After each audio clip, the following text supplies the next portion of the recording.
Здравствуйте. В нашей повестке вопросы реализации национального проекта «Инфраструктура для жизни». Речь идет о дальнейшем развитии и обустройстве огромного пространства нашей страны, о создании современной, комфортной, безопасной и удобной среды во всех регионах и муниципалитетах, о решении жилищных проблем и создании рабочих мест, о широкой доступности транспортных и социальных услуг, качественных и безопасных дорогах. Комплексному решению этих задач должна способствовать поддержка опорных населенных пунктов. В них проживает 2/3 наших граждан. Такие опорные пункты, а всего их 2160, вместе с крупнейшими мегаполисами призваны укрепить экономический и инфраструктурный каркас России, тем самым обеспечить более гармоничную, устойчивую модель расселения по территории страны. Развитие опорных населенных пунктов будет идти в том числе на основе мастер-планов. В них должно быть отражено, каким будет конкретный город, районный центр или село через 6-12 лет. Какие предстоят изменения в социально-экономической сфере, какие инфраструктурные проекты должны быть реализованы. Субъекты федерации уже приступили к составлению мастер-планов. Однако у этого документа пока нет четкого правового статуса. Работа над соответствующим законопроектом ведется, но прошу ее не затягивать. При этом нужно, наконец, внести ясность, как мастер-планы будут соотноситься с генеральными и комплексными планами развития территорий. Сейчас мы рискуем столкнуться с дублированием, противоречиями и буквальным нагромождением подобных документов, что явно не пойдет на пользу делу. Хотел бы услышать, как мы будем расшивать сложившуюся ситуацию. Уважаемые коллеги, сегодня нам также важно проанализировать положение дел в отраслях, которые должны обеспечить достижение целей нацпроекта «Инфраструктуры для жизни». В последние годы строительный комплекс у нас динамично развивается. Его потенциал позволяет решать самые масштабные задачи. Напомню, были определены следующие показатели. Построить до 2036 года 1 миллиард 383 миллиона квадратных метров жилья. Из них к 2030 году 663 миллиона, что позволит достичь уровня обеспеченности жильем в среднем 33 квадратных метра на человека. Однако сейчас, с учетом текущей конъюнктуры и макроэкономической ситуации, есть риски торможения. В целом по стране уже более 2000 проектов в сфере строительства жилья реализуется с переносом сроков его сдачи на 6 месяцев. Застройщики сталкиваются со снижением спроса. Он, в свою очередь, падает из-за дорогой стоимости кредита, как известно. Ипотечное кредитование, которое еще недавно достигало рекордных значений, сжимается. Кроме того, далеко не все граждане, семьи, которые имеют право на льготные ипотечные кредиты, решаются их взять.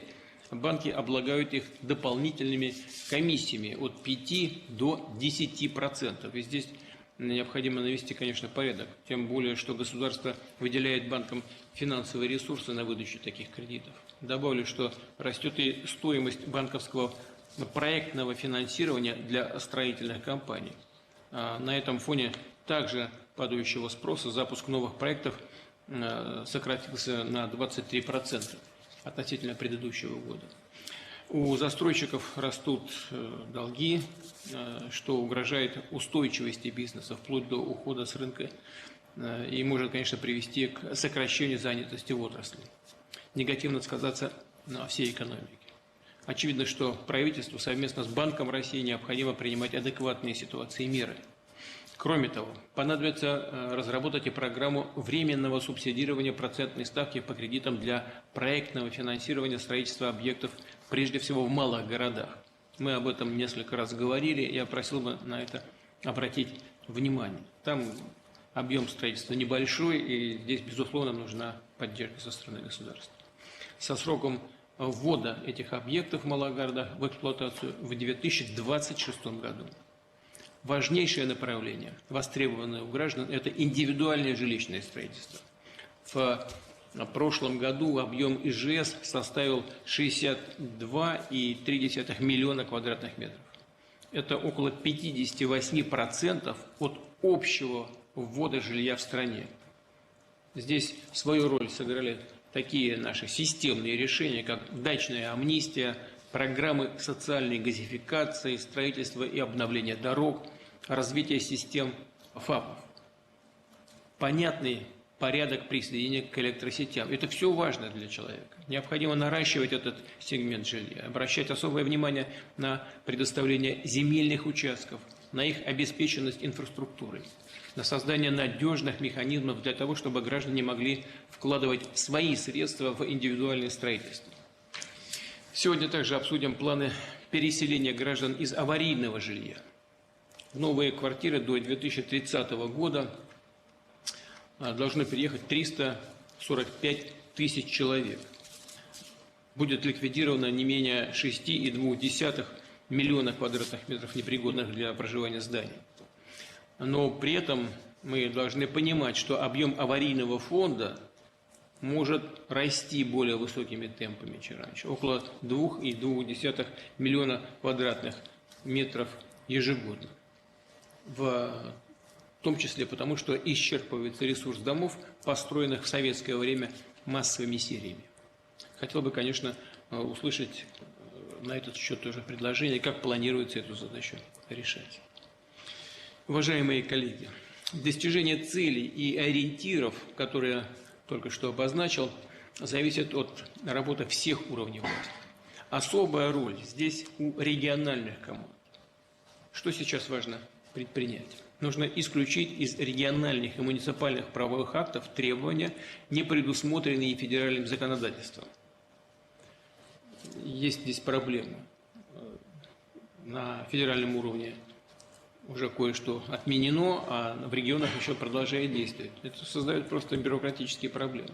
Следующее направление – это жилищно-коммунальное хозяйство. За последние 6 лет на его развитие только из федерального бюджета направлено более 600 миллиардов рублей. Модернизированы 3655 различных объектов инфраструктуры и более 10 тысяч километров сетей.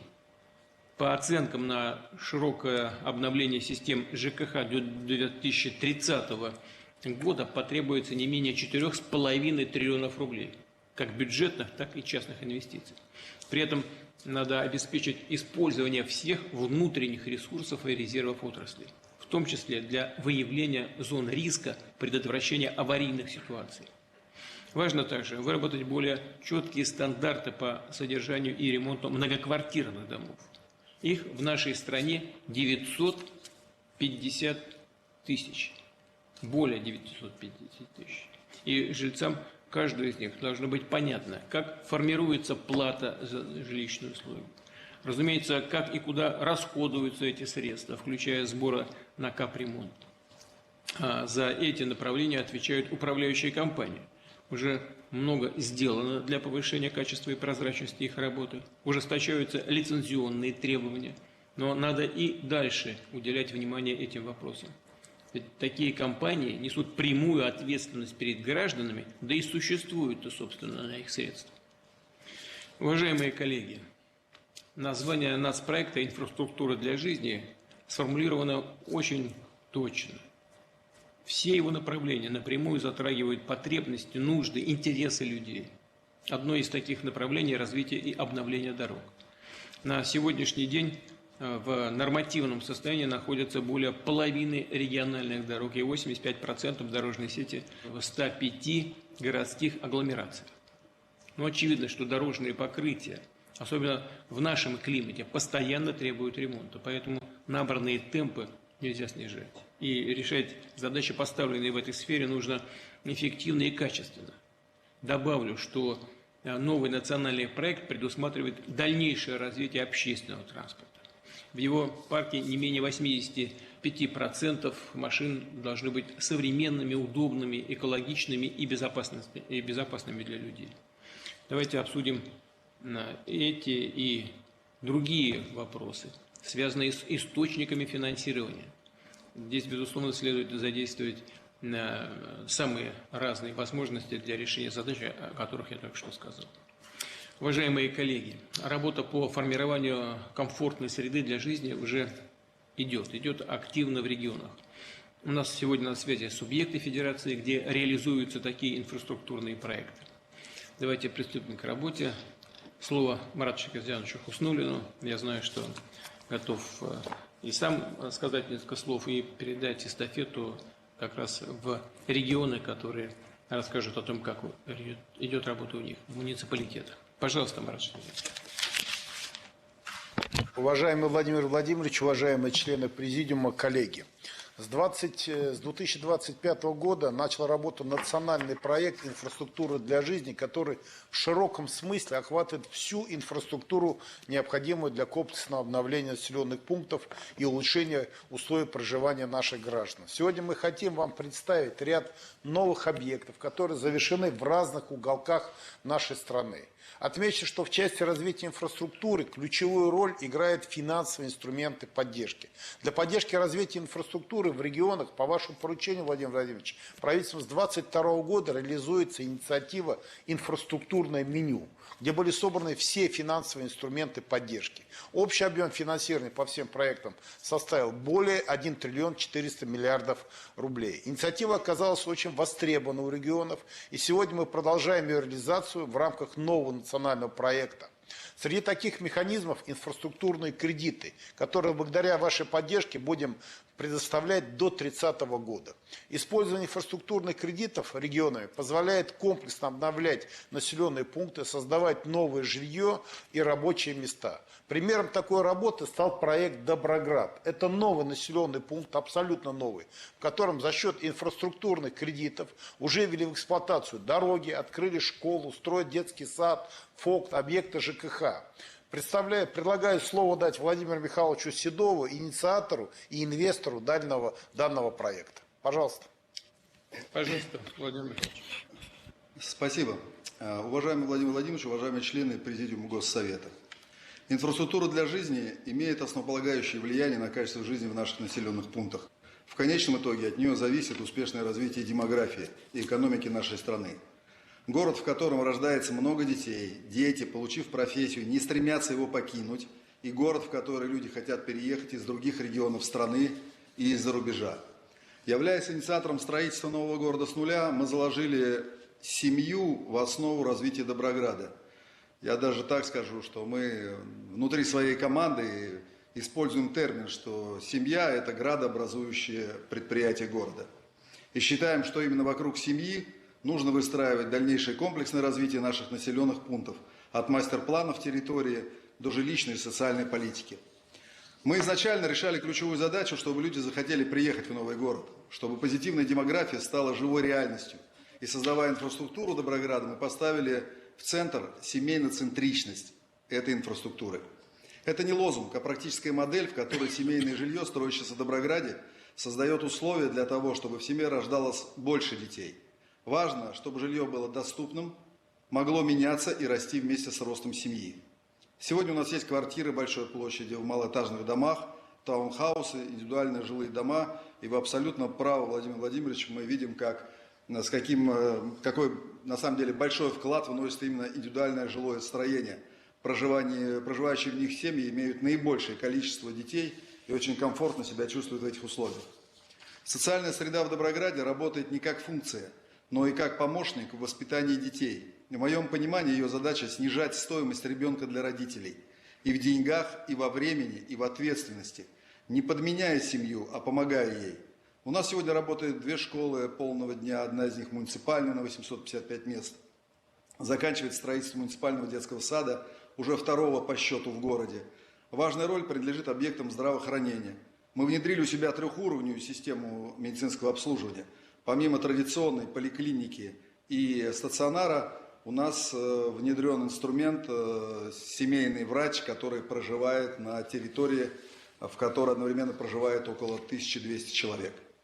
Досуговая среда в Доброграде устроена так, чтобы объединить поколения одной семьи. Мы создали широкие возможности от детских площадок, крытых и открытых спортивных и физкультурных объектов, до культурных пространств с одной целью – создать возможность семье, опять семье, проводить время вместе, укрепляя связь между детьми, родителями и старшим поколением. Туризм стал важнейшим драйвером развития. Запуск трассы М12 Москва-Казань дал огромный дополнительный импульс. Турпоток с 2022 года по 2024 год в город Доброград, поселок Доброград, составил 800 тысяч человек при 3000 проживающих. И 3 года подряд он удваивается. Во многом это результат поддержки государством туристической отрасли, субсидирования кредитов на стационарные и модульные объекты размещения. Туристическая инфраструктура Доброграда, благодаря национальному проекту «Туризм», пополнилась за 3 года на 2 новыми объектами размещения. Стационарный отель и парк-отель с модульными домостроениями. Теперь коротко про цифры. Всего за 10 лет в проект вложено 30,8 миллиарда рублей, из которых 21,5 миллиарда рублей мои личные инвестиции, 5,3 миллиарда другие инвесторы и жители города, 3,9 миллиарда рублей инфраструктурный бюджетный кредит по нацпроекту «Инфраструктура для жизни», о котором упомянул Марат Шакирзянович, который получен при поддержке губернатора Владимирской области Александра Александровича Авдеева. Спасибо за этот инструмент, он реально позволяет развивать территорию с опережением и раскрывать потенциал пространственного развития.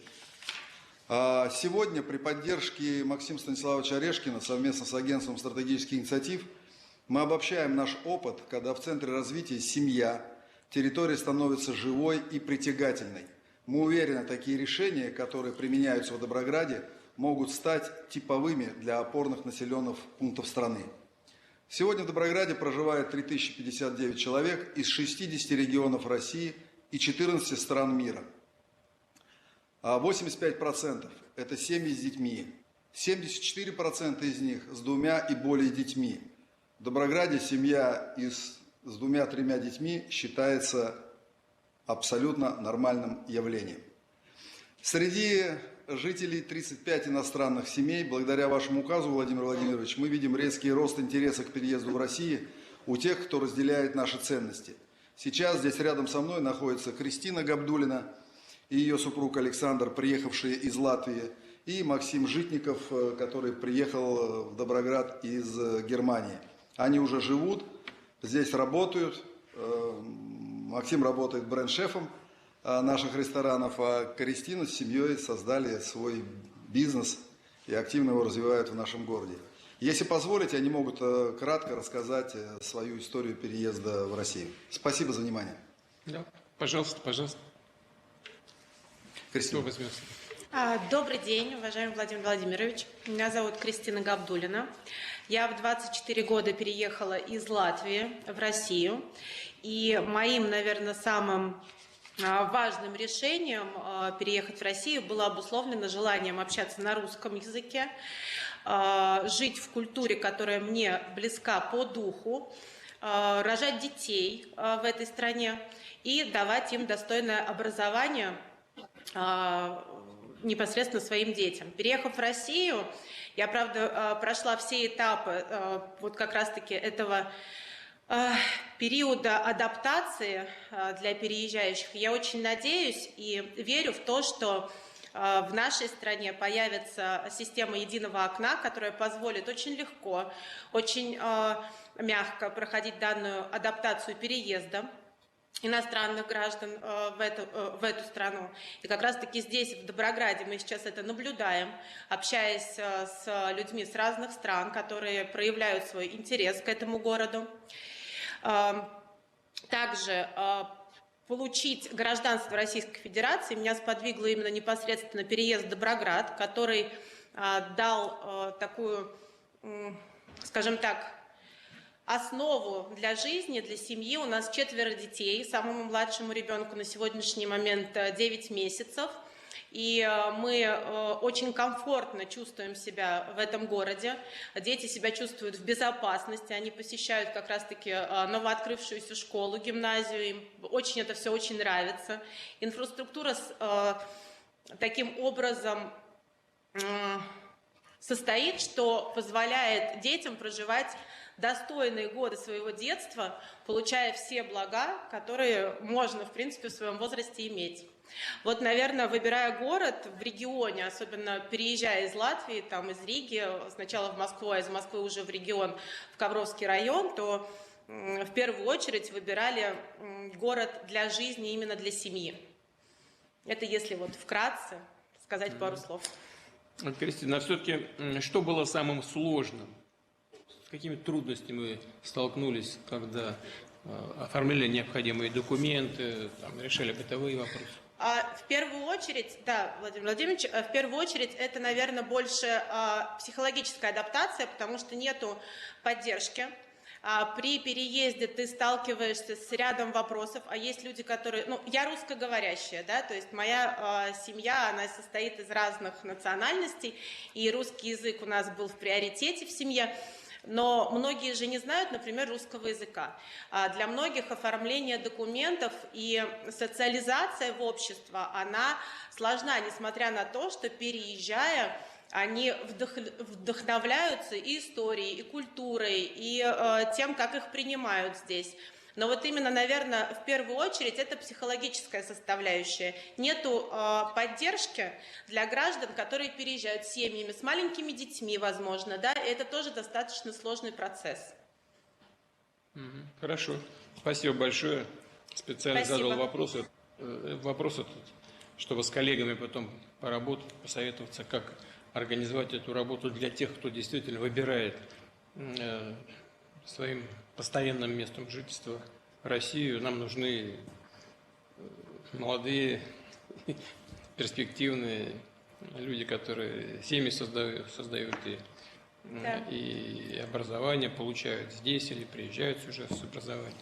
В общем, такой нужный нам контингент, так скажем, людей, которые близки к тому, чем мы живем, и к ценностям, которые мы защищаем.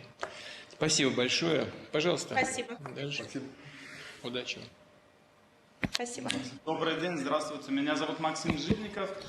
Мне 50 лет, я гражданин Германии, женат на русской, она гражданка России. У нас 2 детей, 2 мальчиков, 4 и 2,5 года соответственно. Именно из-за детей мы переехали в Россию. Все знают, что современная Европа, Германия впереди планеты всей, пропагандирует нетрадиционные ценности, но мы их не разделяем. И не хотим, чтобы эти так называемые ценности навязывались нашим детям, да? Мы хотим, чтобы наши дети имели возможность, имели шанс сами сделать правильный выбор. Это должно быть их решение, самостоятельное, осознанное, да? Поэтому, когда встал вопрос, куда ехать, убегать, то моя жена сказала, мы поедем в Россию домой, да? Вот, мы приехали в Россию. А почему Доброград? Мы же не такие не одни, которые хотят убежать от этой чумы. Все соцсети заполнены чатами, где люди обмениваются информацией о возможностях переезда. Ну и моя жена там увидела рекламу Доброграда и говорит мне, тебе там понравится, там так, как ты про Германию говоришь, которая была там 30-35 лет назад, все хорошо, безопасно, чисто, для детей все сделано. Не просто огороженное поселение, да, создана вся инфраструктура от детского садика, школы, до спорткомплекса, все для семьи, семейного отдыха. Ну и говорит, к тому же они помогают в оформлении документов, да, что самое тоже немаловажное для нас. Und Wladimir Wladimirovich, kann ich was bieten? Ich möchte gerne Sie was bieten, wenn es geht. Bitte. Ich weiß, Sie können mich verstehen, ne? Ich würde gerne die Staatsangehörigkeit bekommen. Machen wir. Ich möchte gerne es gibt Probleme mit der ganzen Papierkram und ich dachte mir, wenn ich Sie frage, so freundlich, dann würden Sie mir helfen. Außer Sie versteht mich keiner hier wahrscheinlich, aber außer Ihnen. Und ich würde gerne die deutsche Staatsangehörigkeit abgeben und die russische bekommen. Okay. Wenn es geht. Wir bleiben im Kontakt und lösen das Problem. Es ist kein Dankeschön. Problem. Nicht Danke. А где вы жили в Германии? Wo haben Sie Essen, Stadt Essen. gewohnt in Deutschland? In Deutschland, in Stadt Essen, Nordrhein-Westfalen. Essen? Essen, ja. Промышленный район хороший, большой. Ruhrpott, Ruhrgebiet. Да, да. Ich Раньше был, сейчас нет, больше нет. Warum denn nicht? Warum nicht? Bitte? Was ist passiert? Was ist los? Was passiert, was los? Ja, die machen alles kaputt, ne? Okay. Gut. Ja, ich wünsche Ihnen was. Ja, alles Gute. Dankeschön. Nicht zu danken. Tschüss. Gehen wir weiter. Давайте дальше пойдем. Спасибо, Владимир Владимирович. Спасибо вам. Владимир Владимирович, мы продолжаем Да, пожалуйста. заниматься модернизацией коммунальной инфраструктуры. По вашему поручению ведется работа по утверждению комплексной программы для повышения качества и дальнейшего развития населенных пунктов. Мероприятие по модернизации коммунальной инфраструктуры вошло в состав национального проекта «Инфраструктура для жизни». Задача – обеспечить улучшение качества предоставляемых коммунальных услуг для 20 миллионов человек. Пример из одного из последних масштабных проектов – это реконструкция щелковских межрайонных очистных сооружений в Московской области, которые были введены в эксплуатацию более полувека назад. Проект реализован при поддержке федерального бюджета. Прошу слово дать главе городского округа Щелково Андрею Алексеевичу Булгакову. Пожалуйста. Добрый день, уважаемый Владимир Владимирович, уважаемые участники заседания. Мы сейчас находимся на территории городского округа Щелково, где в рамках федерального проекта оздоровления Волги и национального проекта «Экология» полностью завершена реконструкция межрайонных очистных сооружений. Самые большие в Московской области и одни из самых масштабных в стране, они уже работают на полную мощность. По проекту это 400 тысяч кубов в сутки. На момент старта модернизации в 2019 году очистным сооружениям уже было более 50 лет. Конечно, они не справлялись с нагрузкой и причиняли очень много беспокойства жителям. Благодаря одной из самых масштабных программ за последнее десятилетие ситуация полностью изменилась. Перемены почувствовали не только жители городского округа Щелково, но и наши соседи из городов Пушкина, Лосино-Петровский, Наукоградов, Королева и Фрязино. И это суммарно более 700 тысяч жителей. Это также важно для 100 предприятий, которые работают на территории вышеупомянутых 5 муниципалитетов, в том числе и в рамках импортозамещения. От имени и по многочисленным просьбам жителей всех 5 муниципалитетов, а также от нашего бизнес-сообщества благодарим вас, уважаемый Владимир Владимирович, за запуск и реализацию этого важнейшего для всех без исключения проекта, а также за особое внимание к модернизации ключевых систем и объектов инфраструктуры жилищно-коммунального хозяйства. Андрей Алексеевич, сколько у вас проживает граждан еще раз? В городском округе Щелково проживает 240 тысяч человек. Ну, вот с вводом этих объектов какие наиболее острые проблемы остаются?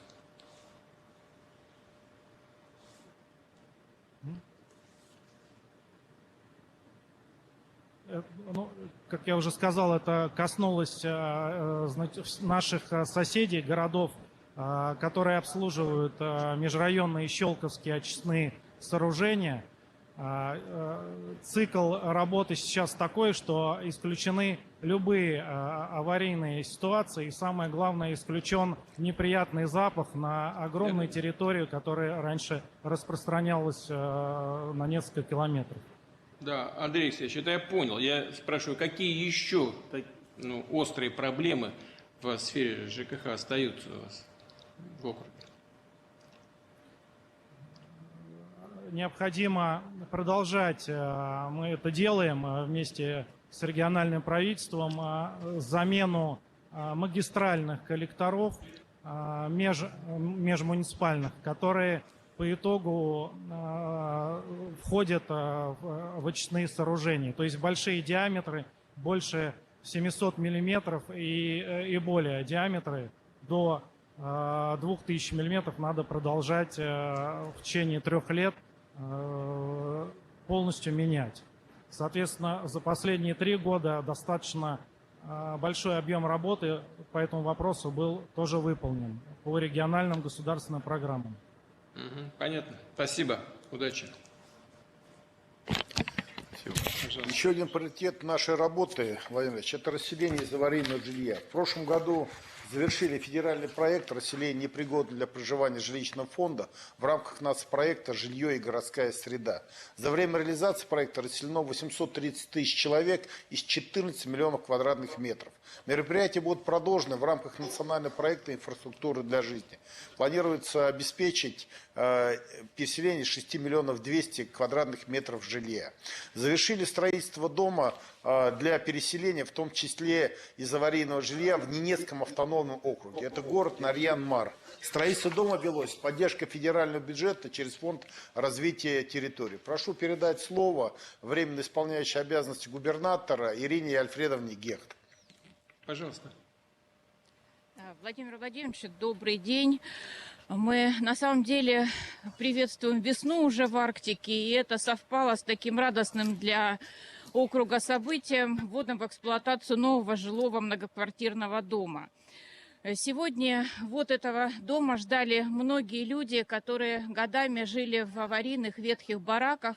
Это 14 аварийных домов в разных районах города Нарьян-Мар. И суммарно здесь отметят новоселье более 500 человек, в том числе и дети войны и лица из числа детей-сирот. Площадь дома более 7 тысяч квадратных метров. Надо отметить, что это самый высокий дом в Нарьян-Маре, но он окружен всей необходимой социальной инфраструктурой. Здесь есть детский сад, школа, поликлиника, спортивные объекты. Как сказал Марат Шакирзянович, проект был реализован при поддержке федерального бюджета в рамках национального проекта «Жилье и комфортная городская среда». И мы будем продолжать строительство жилья. Это очень востребовано сегодня здесь. И уже в рамках проекта «Инфраструктура для жизни». У нас в планах на следующий год это уже 24 тысячи квадратных метров. Это, конечно, сложно, но будем стараться реализовать эти планы. Ну и, конечно, от всех жителей округа, Владимир Владимирович, благодарим вас за внимание к Заполярью и тем проблемам, которые существуют здесь. Хорошо. Ирина Альфредовна, вы уже освоились на этом месте? Как вы там себя ощущаете? Да, Владимир Владимирович, уже освоилась. Холодно было поначалу, но весна наступает. Хорошо, дай бог. Большой еще у вас аварийный фонд остается, да? Да, большой, да. И темпы, конечно, желают быть лучшими строительства, но это вот мы тоже с Маратом Шакирзяновичем обсудим обязательно. То есть в задачах все-таки нарастить темпы строительства, чтобы сохранить здесь молодежь и переселить жителей из аварийного жилья. Это вопрос номер 1 сегодня в округе. Понятно. Рядом с вами кто? Глава города. Да. Скажите мне несколько слов, пожалуйста. Да, Белак Олег Ануфриевич, глава города Нарьян-Мар. Для нас, действительно, для всех жителей города это большой подарок. 10 марта город Нарьян-Мар, жемчужина Арктики, отметил свой 90-летний юбилей. И, безусловно, и для города Нарьян-Мара, и для всех жителей этот подарок строить является самым значимым в этом году. То есть, если говорить о текущем моменте, у нас из 336 МКД порядка 50% аварийные. Это старые деревянные двухэтажные дома разных периодов постройки. А если говорить о динамике, то в 2017 году мы начинали с процента аварийных и ветхих домов 70%, сейчас это уже 50%. Динамика есть, но, как сказала Ирина Альфредовна, безусловно, темпы желательно, чтобы были лучше. Но я думаю, если еще вот таких новых 10 домов, которые будут формировать совершенно другую атмосферу и в городе, и соответствовать всем тем мастер-планам, которые разработаны. И благодаря как раз вашему решению по включению Нарьян-Мара в сеть опорных пунктов, будущее у Арктики, Ненецкого округа оптимистичное. И мы обязательно будем его развивать. Ну, 50 это уже не 70%, но 50 все-таки многовато. Хотя, конечно, динамика есть, она положительная, это очевидно. Я вас с этим хочу поздравить, поблагодарить и передайте самые наилучшие пожелания на новом месте жительства всем, кто переехал в новые квартиры. Всех поздравляю с новосельем. Будем продолжать, безусловно, эту работу. Пожалуйста, Марат. Владимир Владимирович, вы ставили задачу, чтобы воссоединенные регионы к 30 году вышли на среднероссийский уровень жизни. Шаг за шагом мы идем к этой цели и видим первые результаты, которые ощущают на себе граждане. Уже восстановлено на новых территориях более 22 тысяч объектов, 4,5 тысяч километров дорог. Особое внимание уделяется социальным объектам, которыми пользуются дети и наша молодежь. Недавно завершили масштабный комплексный капитальный ремонт Дворца спорта «Юность» с бассейном в городе Докучаевске Донецкой Народной Республики. Благодаря усилиям региона-шефа Республики Саха за год был объект полностью отремонтирован. Прошу слово передать Пушилину Денису Владимировичу, главе Донецкой Народной Республики. Пожалуйста, Денис Владимирович. Уважаемый Владимир Владимирович, уважаемые коллеги, сегодня мы открываем обновленный спортивный комплекс «Юность» в Докучаевске, и это является очередным шагом в поддержке массового спорта и формирования активного образа жизни. Владимир Владимирович, очень значимый объект для населенного пункта, для города Докучаевска, ввиду того, что город долгое время находился под обстрелами, очень много и разрушений было. И вот сейчас мы видим, как город преображается. И, конечно, восстановленный спортивный комплекс абсолютно точно будет являться точкой притяжения для жителей как самого города, так и близлежащих населенных пунктов. Здесь помимо спортивного зала, очень хорошего, комфортного, современного. Здесь, конечно же, и бассейн, в котором мы планируем уже, и обсуждали вот с руководителем объекта, планируем проводить не только региональные мероприятия, но, может быть, и уровнем посерьезнее. По крайней мере, пока об этом мечтаем, ну, я бы сказал честно, рассчитываем на это. Владимир Владимирович, но всегда мы считаем необходимым говорить слова благодарности, кто нам подставил плечо. В данном случае это регион-шеф города Докучаевска, Республика Саха-Якутия, всем жителям слова благодарности не только за этот объект, но и в целом за все те восстановительные работы, которые мы видим как в городе Кировске, вот в Докучаевске теперь. Ну и, конечно же, здесь вот моему коллеге хотел бы сказать слова благодарности Айсену Сергеевичу, потому что он и контролировал на разных этапах восстановления данного объекта, и приезжал, и мы, знаете, ну, совместно выстраиваем так работу, чтобы людям было здесь и комфортно, и удобно. Ну, а при поддержке федерального центра уверен, что такие объекты будут появляться, ну и не просто так, а это все-таки каждый объект с пользой для наших жителей, для того, чтобы и спорт можно было развивать, особенно массовые виды, как вы ставили задачу. Ну и, конечно же, это в свою очередь будет отражаться и на демографии, потому что родители видят перспективу, где дети будут учиться, где будут отдыхать, где будут заниматься спортом, да и в целом, с учетом, опять же, той ипотеки, которую вы поддержали, которая у нас есть, у нас и жилищное строительство развивается, поэтому, Владимир Владимирович, восстанавливаем Донбасс вместе. Спасибо вам большое лично за ту поддержку, которую вы оказываете. Спасибо. Рядом с вами кто? Руководитель спортивного комплекса Виктория Александровна. Добрый день, Владимир Владимирович. Виктория Александровна, объект нравится, чего там не хватает еще? Мы даже мечтать не могли о таком ремонте. Спортивный комплекс вдохнули новую жизнь. Ну, я бы, наверное, сказала, дали жизнь. С 1972 года постройки спортивный комплекс, не проводился капитальный ремонт здесь вообще. Все разрушилось уже, конечно. Да. Теперь дети будут заниматься с удовольствием. Да. В шаговой доступности сколько проживает людей? Более 20 тысяч человек у нас в городе Докучаевске именно. А так как Понятно. сейчас у нас стал округ, то спортивный комплекс, он единственный в округе Докучаевский. Понятно. Он будет открыт как для детей, так и для жителей городского округа. Понятно. Денис Владимирович, нужно только вовремя делать текущие ремонты, поддерживать в нормальном состоянии, иначе это быстро все приходит в упадок. Современное оборудование требует внимательного и бережного к нему отношения. Всего доброго. Будем продолжать. Спасибо большое. Будем продолжать. Марат Иванович, пожалуйста. Будущую отрасль ЖКХ невозможно представить без инноваций и энергоэффективных технологий. Важно продолжать создавать условия для масштабирования таких проектов, как, например, производство гибких солнечных панелей по передовой тонкопленочной технологии, которая реализуется в Мордовии совместно с Роснано. Такая технология позволяет размещать солнечные модули на поверхностях зданий с минимальными несущими способностями, без нарушения целостности кровель и архитектурного облика строения.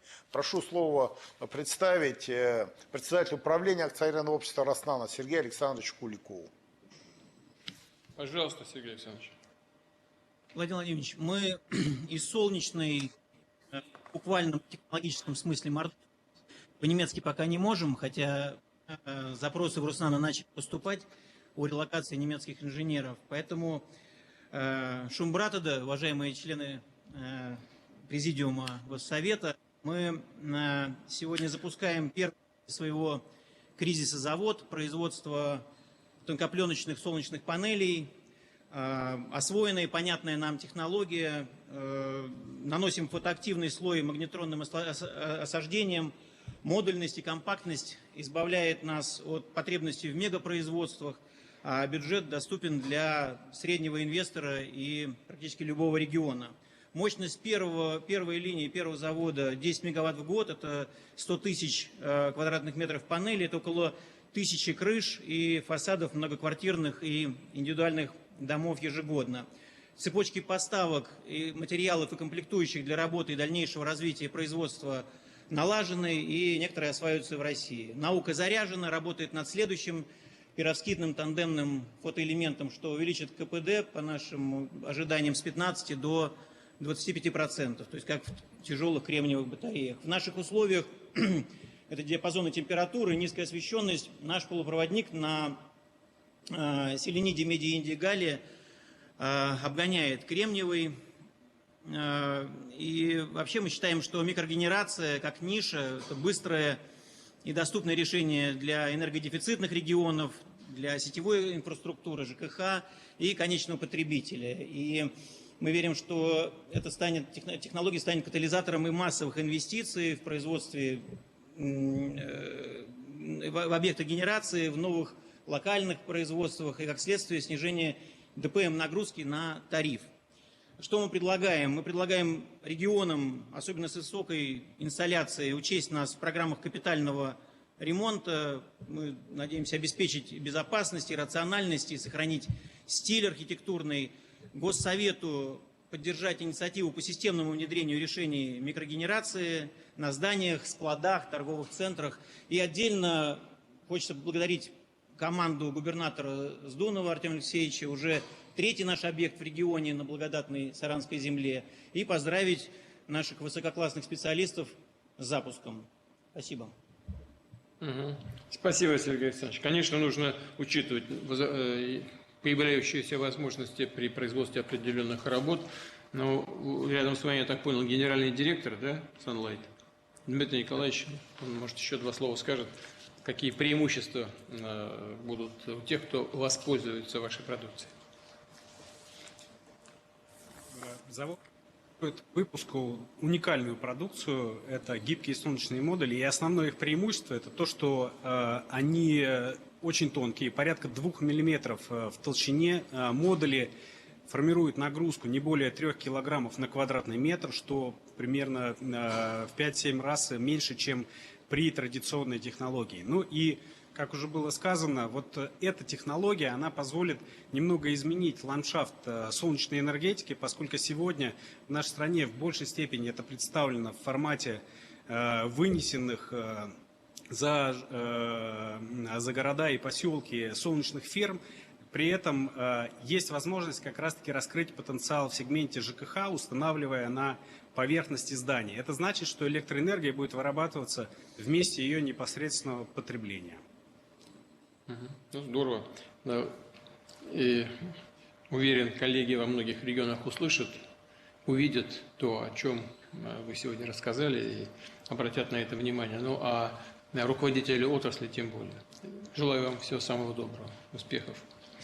Давайте пройдем дальше по нашему плану. Слово председателю комиссии Госсовета по направлению инфраструктуры для жизни Рустаму Минниханову Рустаму Нургалиевичу. Пожалуйста, глава Республики Татарстан.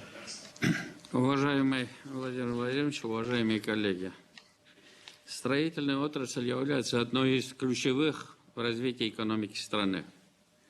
В то же время сегодня рынок жилья испытывает трудности. С начала года отмечается снижение запуска новых проектов на 23%, объем ввода многоквартирного жилья на 18%, выдачи ипотеки на 53%. Такая тенденция может привести к дефициту жилья в 2027-2028 годы и росту цен на него. Ключевая задача – повысить доступность жилья. Основной инструмент для обеспечения молодых семей жильем – семейная ипотека. От имени регионов хочу поблагодарить вас, уважаемый Владимир Владимирович, за продление данной программы до 2030 года. Однако есть ряд факторов, сдерживающих его развитие. Во-первых, предельный размер семейной ипотеки составляет всего 6 миллионов рублей. Это покрывает только половину от стоимости самого востребованного варианта жилья двухкомнатной квартиры. Остальная часть оплачивается по рыночной ставке. Для покупки такой квартиры доход семьи должен быть не менее 320 тысяч рублей в месяц, что в 5 раз больше средней заработной платы по нашей республике. Поэтому предлагаем дифференцировать лимит по субъектам страны, исходя из средней стоимости квадратного метра, утверждаемой Министерством строительства России, и количества членов семей. Под данное предложение внесли 38 регионов. Во-вторых, просим рассмотреть условия семейной ипотеки на семьи с детьми хотя бы до 14 лет, а также на семьи участников и ветеранов специальной военной операции. В соответствии с вашим решением, уважаемый Владимирович, правительство страны повысило уровень компенсации банкам, выдающим семейную ипотеку. В то же время банки для снижения рисков и повышения маржинальности продолжают брать комиссию, которая доходит иногда до 20%. Она взимается с застройщика, который тот перекладывает на покупателя. Обращаемся к правительству страны и Центральному банку о введении действенного механизма контроля за выполнением банками принятого стандарта защиты прав и законных интересов ипотечных заемщиков. Данное предложение вынесли 23 региона. Совместно с руководством Ростеха мы обратились в ваш адрес, уважаемый Владимир Владимирович, о строительстве арендного жилья для работников промышленных предприятий. Вопрос обеспеченности кадрами стоит достаточно остро. К примеру, только по Татарстану потребность в кадрах в ближайшие 7 лет оценивается в 59 тысяч человек для крупных ведущих промышленных предприятий. Без арендного жилья решить эту задачу невозможно. Просим правительство России совместно с Центральным банком разработать механизм фондирования по строительству такого арендного жилья. Данное предложение внесли 25 регионов. Для более эффективной работы застройщиков и их взаимодействия с банками предлагаем, во-первых, обеспечить упрощенный механизм смены банка застройщикам при проектном финансировании, во-вторых, ввести мораторий на применение санкций банками к застройщикам при изменении условий реализации проекта. Данное предложение внесено 27 регионами. За 2024 год средний уровень покрытия задолженности средствами на экстра-счетах снизился на 13% пунктов. Это привело к удорожанию средней ставки по проектному финансированию до 10% годовых. Исходя из того, что дом строится 2,5 года, процент к уплате составляет до 40% от стоимости проекта. Поэтому просили бы рассмотреть возможность возобновить субсидирование процентной ставки по кредитам в рамках проектного финансирования такая форма была и действовала 2022-2023 годы.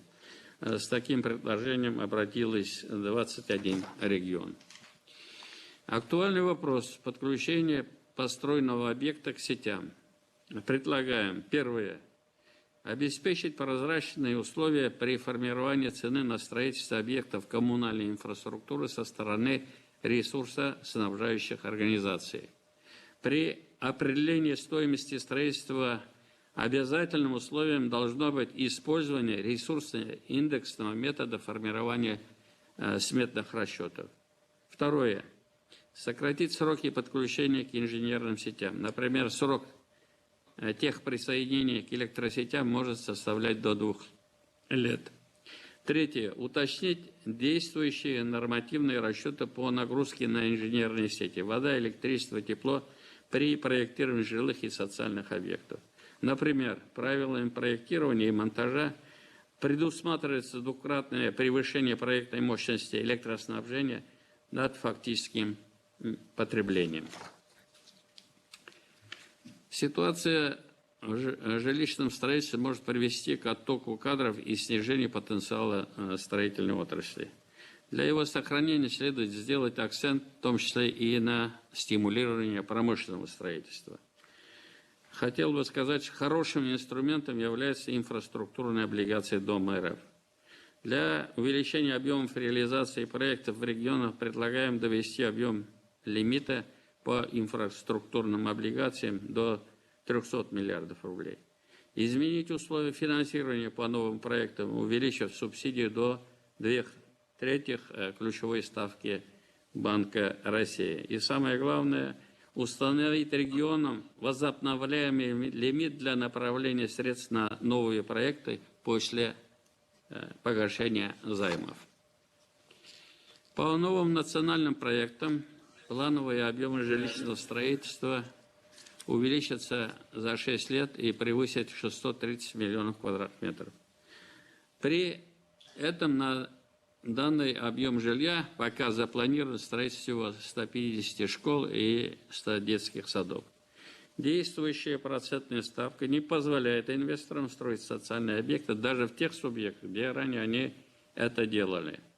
Несмотря на текущее снижение объема ввода жилья на 18%, запланированного количества социальных объектов недостаточно. Важно довести объемы строительства социальных объектов в рамках национальных проектов до уровня ввода жилья, установленного федеральным центром.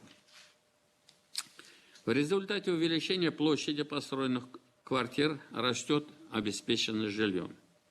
В связи с этим нужно пересмотреть нормативы строительства и доступности социальной инфраструктуры, исходя из числа зарегистрированных проживающих людей, а не только объемов вводимых квадратных метров. Так, при сдаче в эксплуатацию жилых комплексов требуется строительство отдельно стоящих паркингов. Предлагаем разрешить отсрочку их строительства с учетом уровня заселения домов для снижения нагрузки на застройщика. Количество зарегистрированных жителей первые годы несоразмерно введенному количеству машиномест в паркингах. Сегодня в городах предусмотрена обязательная пешеходная доступность социальных объектов. При этом в крупных городах обеспечена высокая транспортная доступность и мобильность населения. В этой связи предлагаем разрешить субъектам устанавливать возможность нормативного регулирования доступности социальных объектов с учетом фактически зарегистрированных жителей и их транспортной доступности. В то же время в условиях сложившейся застройки невозможно нарастить мощности существующего социального объекта, не нарушив требования Санпин по увеличению площади его земельного участка. В этой связи предлагаем разрешить реконструкцию школ, садиков в существующей застройке без увеличения площади земельного участка. Регулярные изменения норматив ведут к перепроектированию типовых объектов и их удорожанию. Так, за последние 5 лет стоимость одного учительского места увеличилась в 2 раза и составляет уже 2 миллиона рублей. примеру, вот 30 лет назад площадь школы на 1500 мест составляла 15 тысяч квадратных метров, сейчас почти 30 тысяч.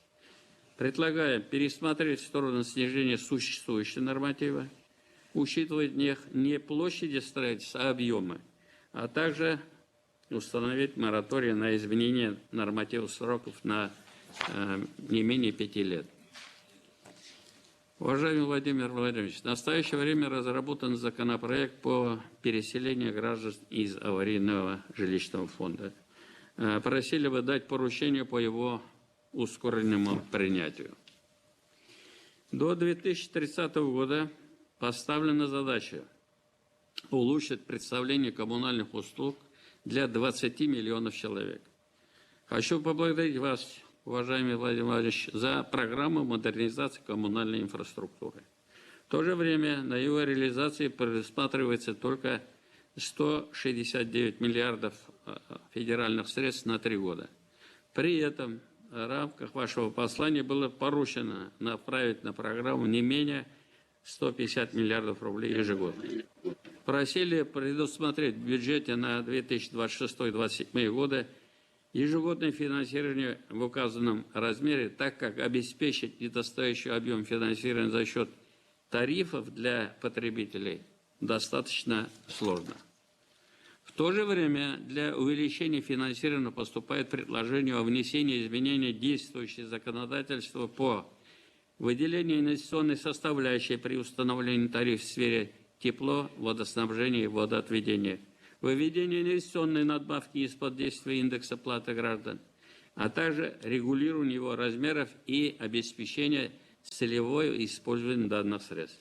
При этом решение данного вопроса необходимо увязывать с усилением и персонализацией мер поддержки граждан на оплату жилищно-коммунальных услуг. Необходимо ввести институт квалифицированного госзаказчика для контроля каждого бюджетного рубля в рамках федерального проекта по модернизации коммунальной инфраструктуры. Также нужно проводить анализ цен, стоимости материалов и работ при реализации инвестиционных программ регулируемыми организациями. Предлагаем поручить Федеральной антимонопольной службе организовать данную работу. Для эффективной эксплуатации построенного за счет бюджетных средств объектов водоснабжения и водоотведения предлагаем разрешить их передачу в качестве взноса в уставный капитал акционерных обществ. При этом контрольный пакет этих акций должен принадлежать государственным или муниципальным властям. Также просим разрешить передачу коммунальных объектов в населенных пунктах численностью до 200 тысяч человек по договорам аренды без последующей передачи объекта в концессию. В арендную плату предлагаем включить только расходы, учитываемые в тарифе. Данное предложение внесли 29 регионов. Сегодня вопрос качества управления жилищным фондом для населения является одним из приоритетных. Предлагаем, во-первых, установить единые требования по лицензированию руководства ТСЖ и ЖСК и привлечение их к административной ответственности по аналогии с управляющими компаниями, применяя вместо штрафов дисквалификацию или лишение лицензии. Во-вторых, необходимо определить единую методологическую базу установления жилищных тарифов для каждого типа многоквартирных домов. Данные предложения внесли 25 регионов. Изменение порядка упрощенной системы налогообложения привело к введению пусть и льготного, но налога на добавленную стоимость в сфере управления жилищным фондом. Для избежания увеличения платы за жилищные услуги предлагаем сохранить действовавший до 1 января текущего года порядок упрощенной системы налогообложения для деятельности по содержанию общего имущества многоквартирных домов. Данное предложение внесли 25 регионов. Хочу остановиться на капитальном ремонте многоквартирных домов и формировании необходимых средств. Когда денежные средства накапливаются на специальных счетах управляющей организации, они, как правило, могут расходоваться не на цели капитального ремонта. Предлагаем установить требования о расходовании средств со счетов, спецсчетов по аналогии с порядком финансирования капремонта домов региональным операторам.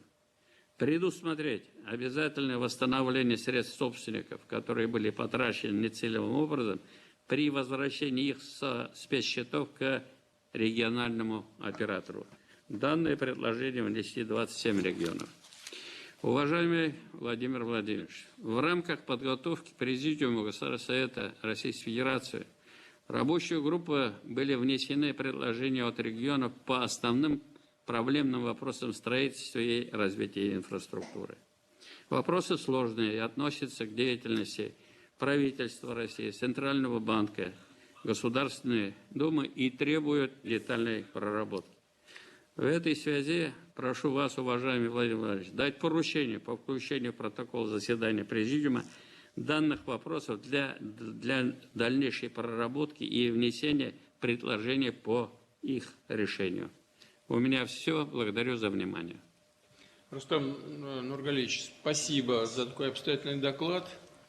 Чувствуется, что реально поработали над всем комплексом вопросов, а они непростые, действительно требуют особого внимания и со стороны правительства в некоторых аспектах, со стороны Центрального банка. Обязательно надо это будет проработать. Согласен полностью.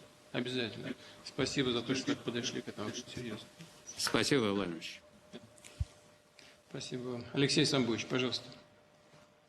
Да, уважаемый Владимир Владимирович, да, во исполнение вашего указа у нас в рамках нацпроекта установлены целевые показатели, их все знают, но я все-таки озвучу. В части дорог это у нас 85% протяженности федеральных дорог должно быть в нормативе, 60% региональных дорог, 85% протяженность дорог агломераций и 85% дорог опорной сети должно быть в нормативе. А также появился новый показатель, это вот те самые опорные пункты, про которые вы, Владимир Владимирович, сказали. Там на 30% должна стать лучше инфраструктура, в том числе уличная дорожная сеть. И сегодня такие расчеты по ним ведутся. Сегодня правительством утвержден план дорожной деятельности до 30 года, предусмотрено финансирование в размере 9,2 триллиона рублей, в том числе 2,7 это субсидии регионам, беспрецедентная сумма на самом деле. Это практически на треть, Владимир Владимирович, больше, чем было в рамках 18-24 годов, несмотря на всю ситуацию, такой большой объем финансирования предусмотрен. Уверен, люди, наши жители это увидят и почувствуют на своих дорогах.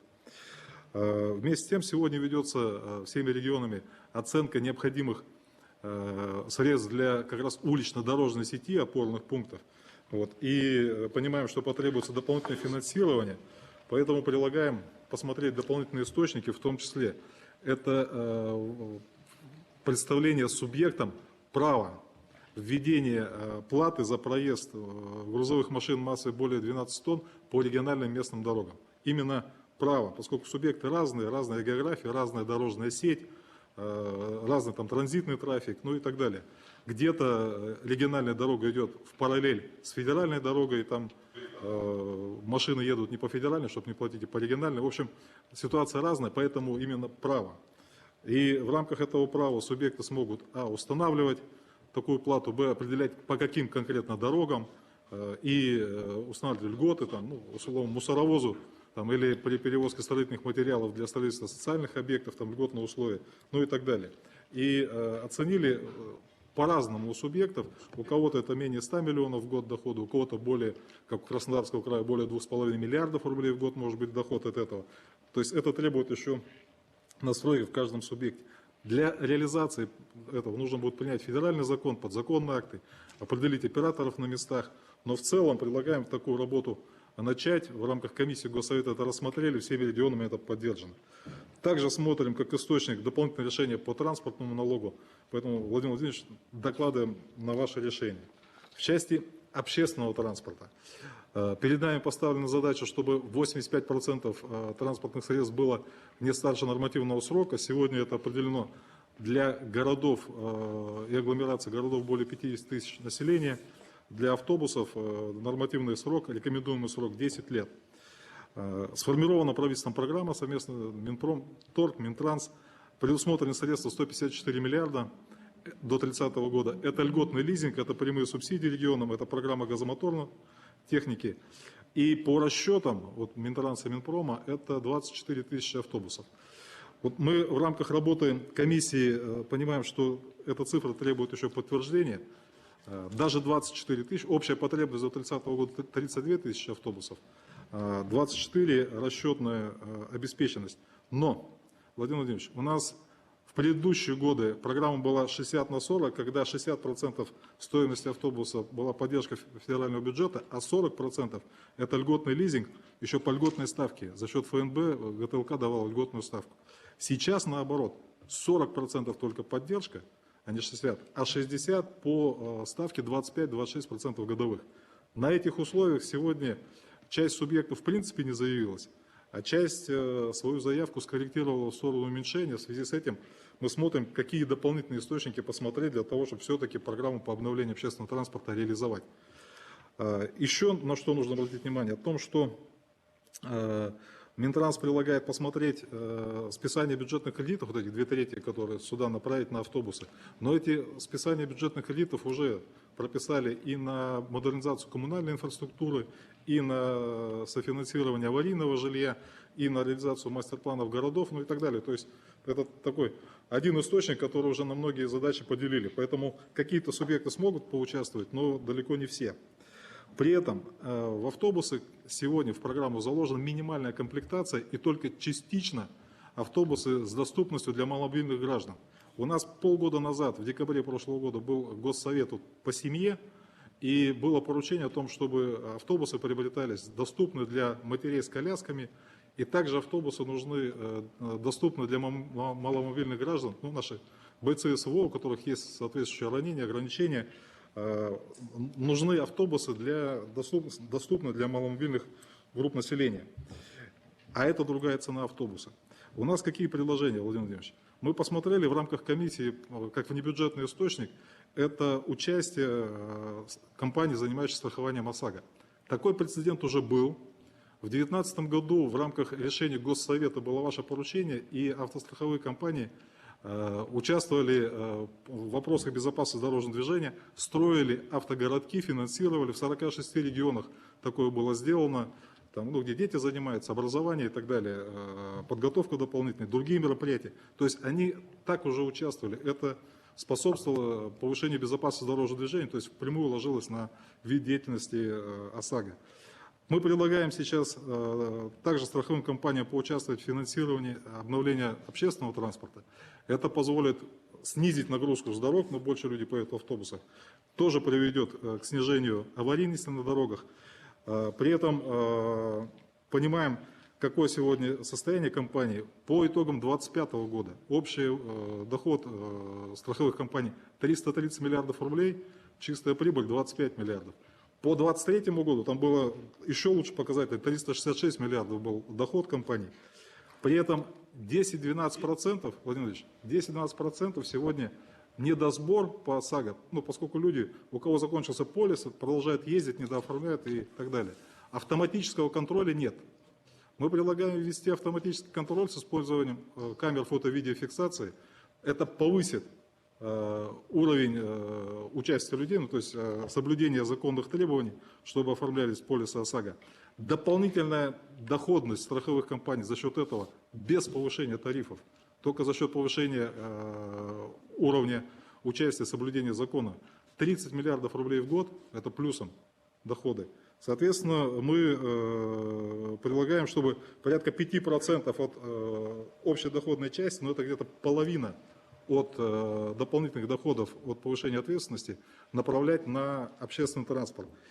В данных расчетах исходили из того, что это не приведет к повышению тарифов самого полиса для людей. В этом плане у нас есть дискуссия, да, то есть и есть там оценка о том, что это может привести к повышению. Готовы дополнительно там посмотреть, посчитать.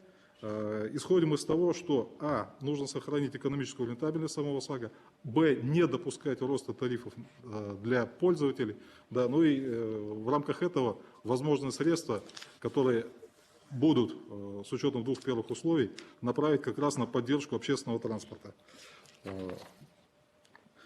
Владимир Владимирович, и это позволит, мы считали, до 30 года порядка 75 миллиардов рублей дополнительно направить на приобретение автобусов, а это по сути в 1,5 раза больше по программе от того, что сегодня предусмотрено. Это и социальные вопросы, и транспорт, и безопасность, и, конечно, вопросы там, отрасли машиностроения, ну, там все вместе направляется. Поэтому при вашей поддержке просил бы поручение о том, чтобы мы дополнительно эти все вопросы проработали, посмотрели. Владимир Владимирович, доклад закончил. Еще раз хотел сказать огромное спасибо за то, что даже в такое непростое время такие масштабные решения приняты и по дорогам, ну, такое беспрецедентное финансирование, и по общественному транспорту.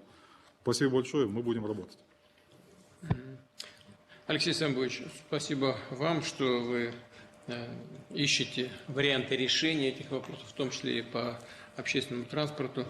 Но вы сейчас сами сказали, нужно посмотреть, не отразятся ли решения подобного рода на тарифах. Это первое, да? На тарифах ОСАГО. Так, и второе, нужно посчитать реально, приведет ли это к дополнительным доходам страховых компаний и каковы они будут. Вы сразу сказали 30 миллиардов, а потом поправить. Надо посчитать. Ну вот надо посчитать, конечно. А так, конечно, подумать над этим можно. Но посчитать нужно. И первое, и второе. Два основных момента. Спасибо. Проработаем обязательно. Так, думаю, что в поручении напишем. Проработать. Посчитать вместе с вами, разумеется, вместе со всеми заинтересованными коллегами. Марат Шахризянович. Уважаемый Владимир Владимирович, уважаемые члены президиума, коллеги. Нацпроект «Инфраструктура для жизни» стал главным вектором нашей работы на ближайшие 6 лет в целях повышения качества жизни наших граждан, комплексного обновления населенных пунктов и создания для этого необходимой инфраструктуры, в том числе в воссоединенных регионах. Благодаря вашей системной поддержке, постоянной штабной работе правительства с губернаторами и их командами, строительная отрасль в последние годы демонстрирует стабильный рост и продолжает оставаться одним из драйверов развития экономики нашей страны. Объем строительных работ за последние 6 лет вырос более чем на 33%, по итогам 2024 года вырос на 2,1%. Набранные темпы позволили нам успешно завершить национальные проекты «Жилье и городская среда» и «Безопасные и качественные дороги». И самое главное, мы сформировали необходимые заделы для последующего поступательного развития. Жилье – это центральный элемент, вокруг которого формируются планы по развитию инфраструктуры. Мы стабильно росли последние годы по вводу жилья, и, кстати, за 3 месяца этого года у нас опять превышение ввода на 9% по сравнению с аналогичным периодом прошлого года. Но мы четко все понимаем, что это заделы те, которые мы создали в 2023-2024 году. И, конечно, если дальше поддержки не будет, то сохранить эти заделы в последующие годы будет крайне сложно. Основным инвестором в жилищном строительстве являются граждане, которые ежегодно вкладывают в строительство около 16 триллионов рублей. При этом главным способом улучшения жилищных условий является ипотека. Реализованы по вашему поручению ипотечные программы с государственным участием существенным образом поддержали население и строительную отрасль, дали стимул к развитию, в том числе в тех населенных пунктах, в которых давно ничего не строилось. С помощью льготных ипотечных программ 3,2 миллиона семей улучшили свои жилищные условия. Всего с 2019 года выдано более 9,7 миллионов ипотечных кредитов, из них около трети с государственной поддержки, на сумму 31 триллион рублей. При этом доля просроченной задолженности по ипотечным кредитам значительно ниже по иным потребительским кредитам. Это один из самых стабильных финансовых инструментов. В этом году по вашему поручению распространили семейную ипотеку на вторичный рынок, приняли меры по снижению дополнительных комиссий, взимаемых банками при предоставлении льготных ипотек, увеличили субсидируемый спред и отменили лимиты практически по всем программам. Несмотря на принятые меры, все-таки видим замедление ипотечного кредитования как следствие жилищного строительства. Комиссии сохраняются, банки вынуждены это делать из-за имеющихся нормативных ограничений и увеличивают в том числе первоначальный взнос.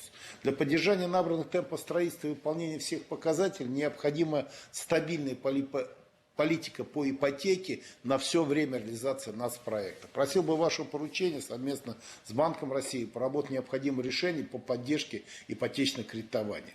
С учетом высокой ключевой ставки, недоступности рыночной ипотеки, ограничений по возможности участия в льготных программах, у населения сократилась возможность улучшения своих жилищных условий. Важно развивать альтернативные механизмы приобретения жилья. В настоящее время застройщиками используется предусмотренный законодательством механизм рассрочки, применяемый до ввода дома в эксплуатацию.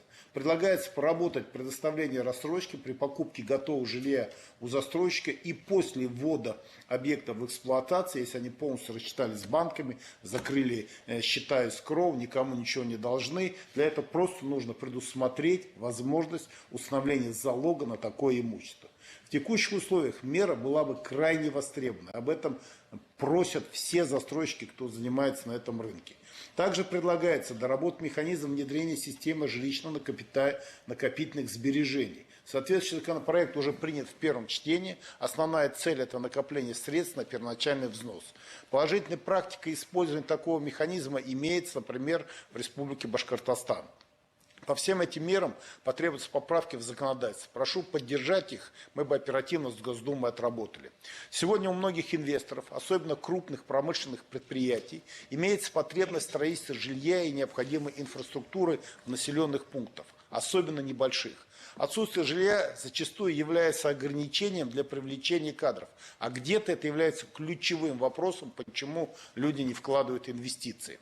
Сейчас предусмотрена возможность использовать механизмы соглашения по защите и поощрению капиталовложений только для проектов комплексного развития территории. Мы эту меру, кстати, обсудили, ее все поддерживают, и Минфин, и Минэк, и в правительстве было бурное обсуждение. Поэтому, если бы мы механизм СЗПК могли распространить в том числе и для жилищного строительства и создания инфраструктуры, то это тоже было бы хорошим фактором привлечения денег. Потому что на сегодняшний день только по проектам жилищного строительства инвесторы вкладывают в стоимость квадратного метра порядка 626 миллиардов. То есть это большое количество объектов, которые мы сейчас строим. Многие застройщики также ведут ряд проектов, которые были искусственно разделены на большое количество юрлиц в 2019 году для сохранения надежности финансирования населением. И эта мера себя через счета эскроу показала как положительная, но в то же время это повлияло на повышение издержек на управление. И есть вопросы с оптимальным планированием налогов. Поэтому мы тоже просим все-таки посмотреть, если это одна группа взаимосвязанных лиц, делать все-таки единый учет и единую налоговую политику. Что касается расселения аварийного жилья, соответствующие мероприятия предусмотрены в рамках национального проекта. На эти цели будет направлено порядка 550 миллиардов рублей федерального бюджета и бюджетов субъектов.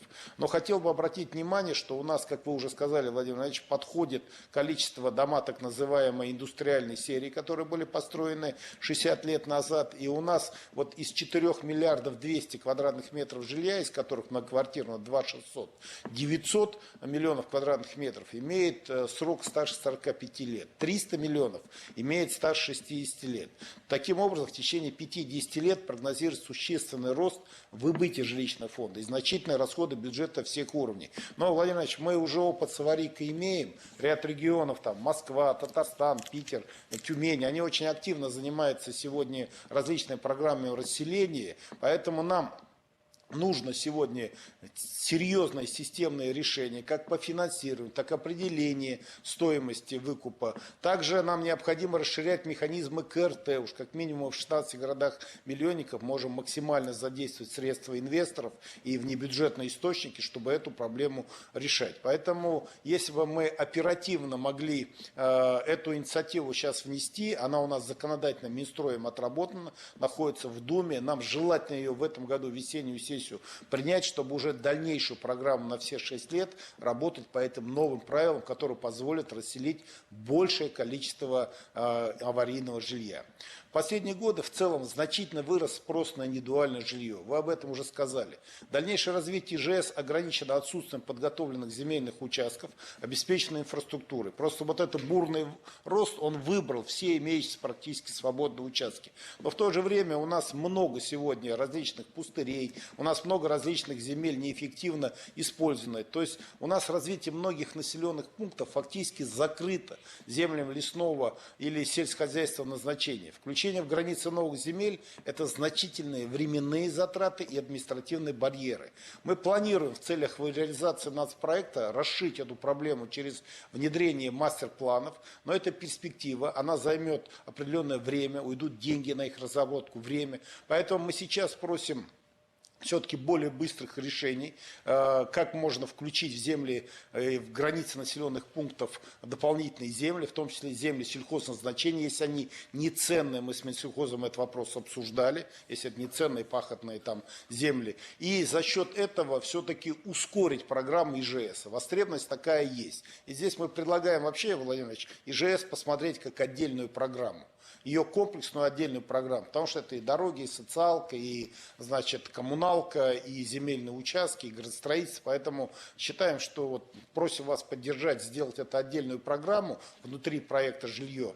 Но и просим глав субъектов, они практически все занимаются серьезно жильем, все вопросы, связанные с жилищным строительством, особенно сейчас, держать в рамках мониторинга на особом контроле, но и увеличивать градпотенциал и возможности земельных участков, обеспечивая их необходимой инфраструктурой.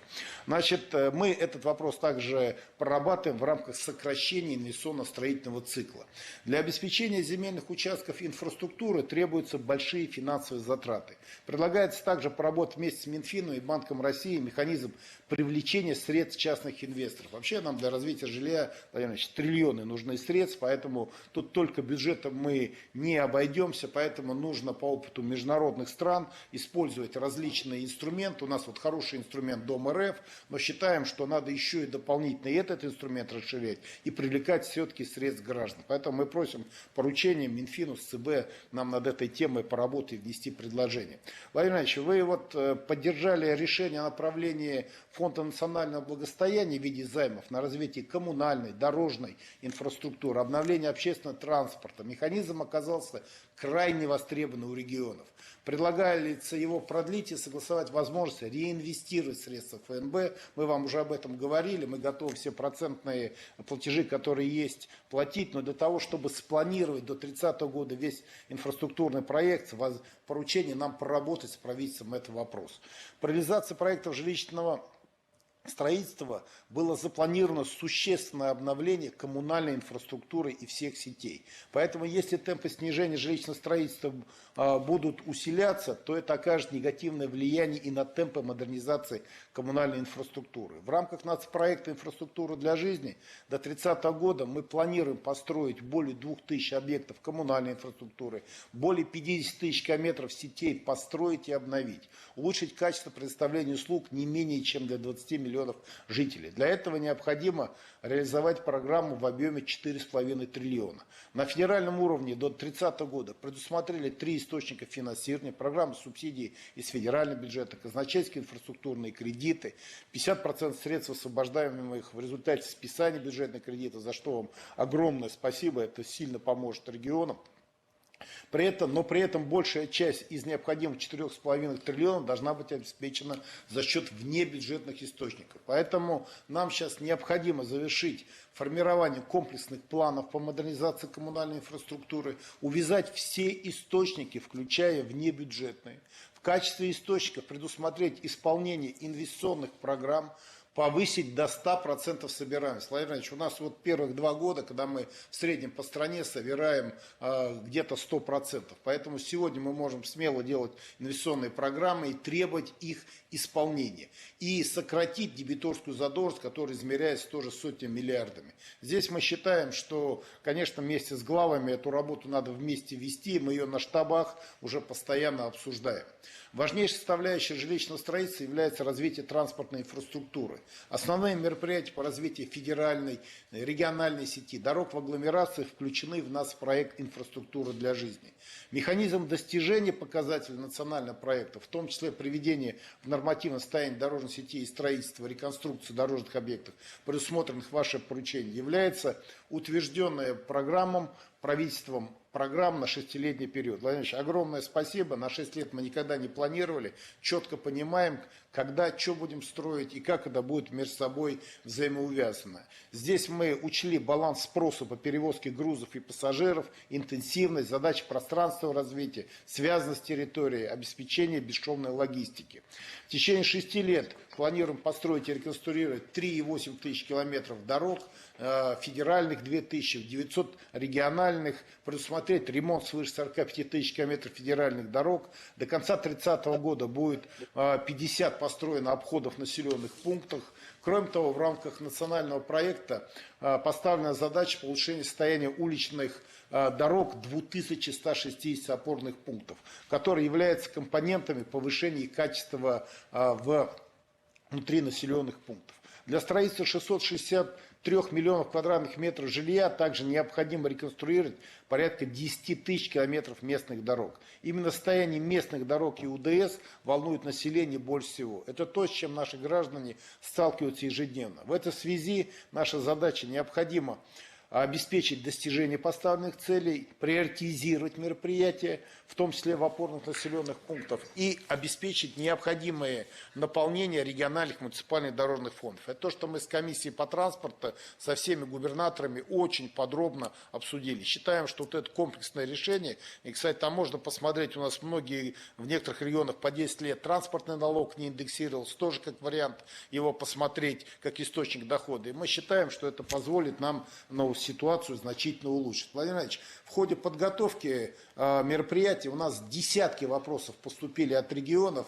Вам вообще спасибо огромное за этот госсовет, потому что он всех нас собрал, мобилизовал. Мы как бы изучили, перелопатили огромное количество предложений. По ряду из них пришли к соглашениям. Ряд финансовых, они, конечно, требуют сегодня проработки. Но вот мы просим как бы эти обсуждения дать нам поручение в протокол дальнейшее провести обсуждение, как на профильной площадке Госсовета, так на площадке правительства. Мы согласительно работы проведем. Вообще мы эти вопросы и на всех профильных комитетах обсудили, на штабах регионов, где все 89 регионов принимали участие. Мы обсудили на стратсессии Михаила Владимировича Мишустина со всеми заинтересованными. Постоянно обсуждаем по мерам по повышению устойчивости экономики у Нового Александра Валентиновича. Хочу отдельно сказать слова благодарности всем коллегам, кто в этой работе принимал. Это огромная работа, Михаил Владимирович. Вот прямо тома переработанных материалов и предложений. Мы у Антона Эдуардовича собирались на площадке Госсовета с Алексеем Геннадьевичем Дюминым, но вот каждый день обсуждали все эти вопросы, очень серьезно готовились, за что коллегам всем спасибо. Аппарат правительства вообще постоянно этим занимался вместе с профильным министерством, Минстрой, Минтранс, Минфин, все, кто вообще заинтересованы. Мы, кстати, очень большую работу сделали с Генеральной прокуратурой, провели вообще штаб региональный по всем проблемам жилищного строительства, по личному поручению прокурора Краснова Игоря Викторовича. И, кстати, многие вопросы по нормативному регулированию мы договорились, определили сроки, за какое время мы их исправим на региональном уровне. Поэтому задача непростая, комплексная. Мы впервые, наверное, подошли к такому сложному вопросу именно комплексно. Не решение одной из задач, оно приводит к нерешению целых ряда других проблем. Но до этого у нас все получалось. Очень надеемся, что те вопросы, которые мы сегодня озвучили, позволят нам справиться с теми поставленными задачами. За огромное вам спасибо, за помощь, за поддержку, за время, которое уделяете данному вопросу. Доклад закончен. Спасибо. Да, действительно вопросов очень много.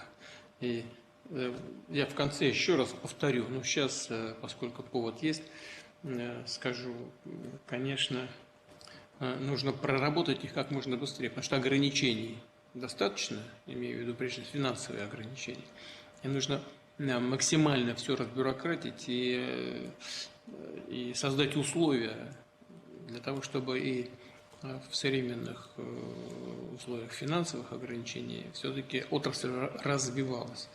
Да, и не снижать темпы, очень важно, по жилью, по ИЖС, согласен, особенно по ИЖС очень важно, свыше 50% уже у нас в жилье это ИЖС. Ну и вообще в целом жилье, конечно, условия, дороги и прочее. Ну, вот смотрите. В начале беседы у нас принимал участие человек, который из Германии переехал, да? А между прочим, переехал из очень такой достаточно благополучного района. Это город Эссен, это Рурская область, промышленно развитый регион. Вот. Вот условия, которые в этом Доброграде создаются, небольшие дома, либо что там частные дома, инфраструктура хорошая, и все, понимаете, и все. И люди принимают соответствующие решения, как устроить свою жизнь. Это чрезвычайно важное направление. Да, пожалуйста, по инвестициям председатель комиссии Госсовета Либоренко Валерий Игоревич, он же и губернатор Сахалинской области. Пожалуйста. Уважаемый Владимир Владимирович, сегодня тема льготного ипотечного кредитования уже поднималась неоднократно, и эту тему мы как раз обсуждали на инвестиционной комиссии несколько раз. Хочу сказать, что она, конечно, коснулась и дальневосточной семейной, и дальневосточной ипотеки, и семейной ипотеки, и сельской ипотеки. И хочу сказать, что мы это почувствовали во второй половине прошлого года и в начале текущего. Как выглядит проблема? С одной стороны, строители построили жилье, и в прошлом году мы рассчитывали, что это жилье приобретут наши учителя, наши воины, которые получили право по дальневосточной ипотеке, другие категории граждан. И получилось так, что и жилье не продали, и люди не улучшили свои жилищные условия. Эта проблема сейчас как раз находится в обсуждении, и мы пытаемся найти решение, как подойти к этому. Хочу отметить, что правительство Российской Федерации приняло уже меры для повышения доступности льготных ипотечных продуктов. На покупку жилья в многоквартирных домах уровень возмещения льготной ипотеки с 7 февраля текущего года увеличен до 3%. В то же время остается нерешенным вопрос регулирования Банком России повышения коэффициентов риска для минимальных значений первоначального взноса. Таким образом, льготная ипотека может работать только при большом первоначальном взносе до 70%, что недоступно для большинства населения. В условиях, когда первоначальный взнос 20%, Банк России применяет повышающие надбавки к коэффициентам риска, в то время как ипотечный портфель является одним из самых надежных инструментов в банковской системе. В настоящее время повышающие надбавки частично снижены Центробанком на 0,1% пункта. Этого недостаточно, надо снизить еще на 0,5. Вот мы выходим с таким предложением. Так? То есть мы считаем, что эта мера не затрагивает выделение федерального финансирования, просто не нужно, ну, скажем так, перестраховывать через резервирование этот риск. В ряде случаев банки вынуждены в такой ситуации компенсировать свои затраты за счет застройщика. Появилась так называемая комиссия, вы сегодня уже об этом говорили, Владимир Владимирович, по сделкам банков, размер которой в нашем случае на Сахалине достигал 1,5 миллиона за квартиру. По факту нагрузка, конечно же, перекладывается на физическое лицо. Как итог, вот эти вот государственные программы с льготными ипотеками работают со сбоем. Кроме того, я хочу отметить, что еще в 2024 году ситуация усугублялась тем, что были длительные задержки выплаты и возмещения кредиторам со стороны Минфина Российской Федерации. В некоторых случаях они составляли до полугода. Что необходимо делать? Собственно говоря, мы выходим с 3 предложениями. Во-первых, предлагаем увеличить размер возмещения на 0,5% пункта во всех госпрограммах с льготным кредитованием.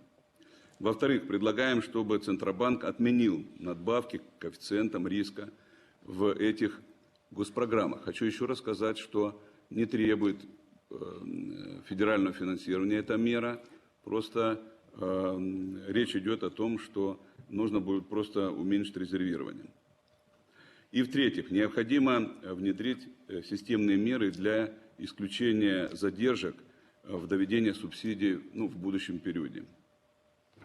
Мы понимаем, что даже в этом случае банки могут не получить ожидаемые компенсации, поскольку рынок быстро меняется. В этой ситуации было бы правильно, чтобы здесь начали работать субсидии, которые может поддержать регионы. Потому что в этой ситуации можно и о людях позаботиться, и активизировать жилищный рынок. Приведу пример, что мы со Сбербанком при поддержке Алексея Геннадьевича Дюмина провели переговоры и нашли решение, при котором мы с небольшим субсидированием разблокировали эту проблему. Сначала для ипотеки, дальневосточной ипотеки для воинов, это произошли буквально события месяц назад, и ипотеки для молодежи. И сейчас они должны, эти программы, пойти. Мы уже сейчас оформляем около 100 сделок и планируем в течение года по этим программам около 1000 квартир. Уважаемый Владимир Владимирович, хочу заметить, что на рынок недвижимости в условиях кризиса очень позитивно влияют программы Дома РФ. Мы недавно в Доме РФ обсуждали эти вопросы. По вашему поручению на Дальнем Востоке реализуется строительство более 10 тысяч арендных квартир. По условиям программы Дома РФ передает квартиры, покупает у застройщиков и передает в аренду. В марте текущего года на Арктическом форуме была поддержана инициатива о распространении данной программы на опорные населенные пункты Арктики. Планируется создание не менее 2000 арендных квартир. Предлагаю масштабировать успешный опыт реализации программы «Доступное арендное жилье» в ДФО для военных и профинансировать строительство маневренного арендного фонда, необходимого для улучшения жилищных условий специалистов Министерства обороны. В случае вашей поддержки Сахалинская область готова стать пилотным регионом и уже в текущем году запустить первый проект на 300 квартир. Сейчас мы как раз этот проект обсуждаем с коллегами. В завершении своего выступления я хотел бы обратить внимание на дополнительные риски по поводу льготной ипотеки. Дело в том, что получается так, что банки, с одной стороны, выдают деньги гражданам для того, чтобы они приобретали квартиры, с другой стороны, они дают денежные средства для проектного финансирования строителям. Получается так, что эти квартиры, если не выкупят, те, которые были запланированы под эту программу, то возникнут финансовые проблемы у строителей. Эти же строители осуществляют программы, связанные с жильем, которое мы приобретаем для того, чтобы осуществлять программу по аварийному жилью. В этой ситуации связка этих участников рынка может быть, в этой связке может возникнуть проблема с дефолтом таких строителей. А за этими коллективами стоят рабочие места. То есть мысль моя звучит приблизительно так. Сейчас нужно немножко помочь по линии льготной ипотеки, с тем, чтобы не поломать рынок недвижимости, и с тем, чтобы процесс улучшения жилищных условий для граждан не останавливать. Спасибо за внимание. Спасибо, Валерий Иванович. Я обязательно предоставлю слово еще Илье Обязательно, но она вам найдет, что ответить, она будет излагать это все очень красиво. Но и первоначальный взнос, и резервирование банков в конечном итоге приводят к сокращению ипотеки.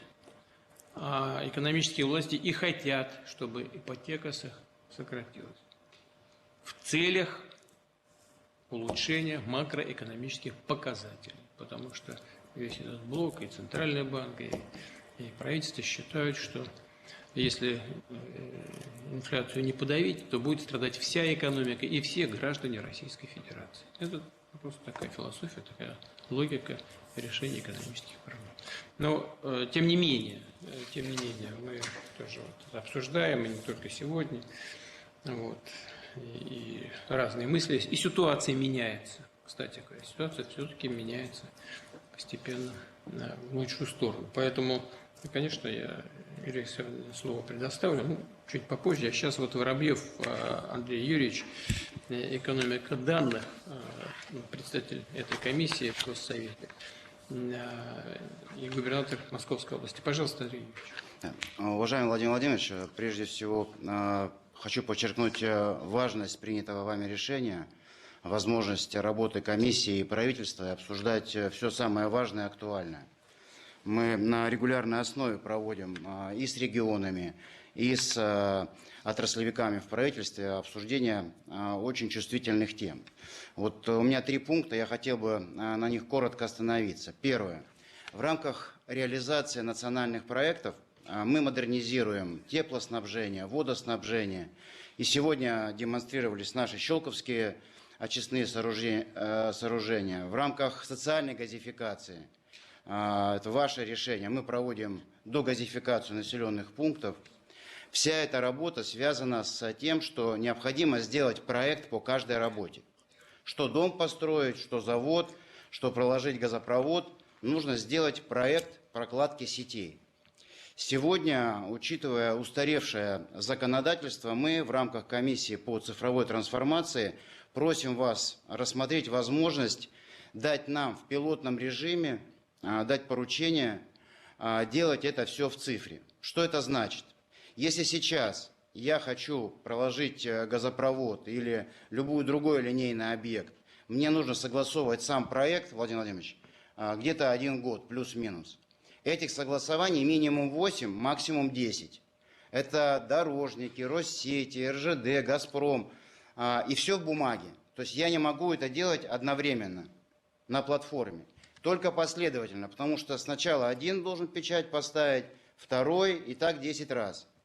Мы вместе с правительством обсудили решение, которое позволит нам провести пилот. У нас платформа готова, в случае, если вы одобрите. А за это время, чтобы не терять и убедиться, что мы на правильном пути, соответственно, подготовить изменения в Градкодекс, который позволит всем регионам, соответственно, по этой упрощенной системе выходить на объект. Мы экономим время, экономим деньги, ну и как следствие мы находимся в параметрах национальных проектов, которые крайне важны для реализации.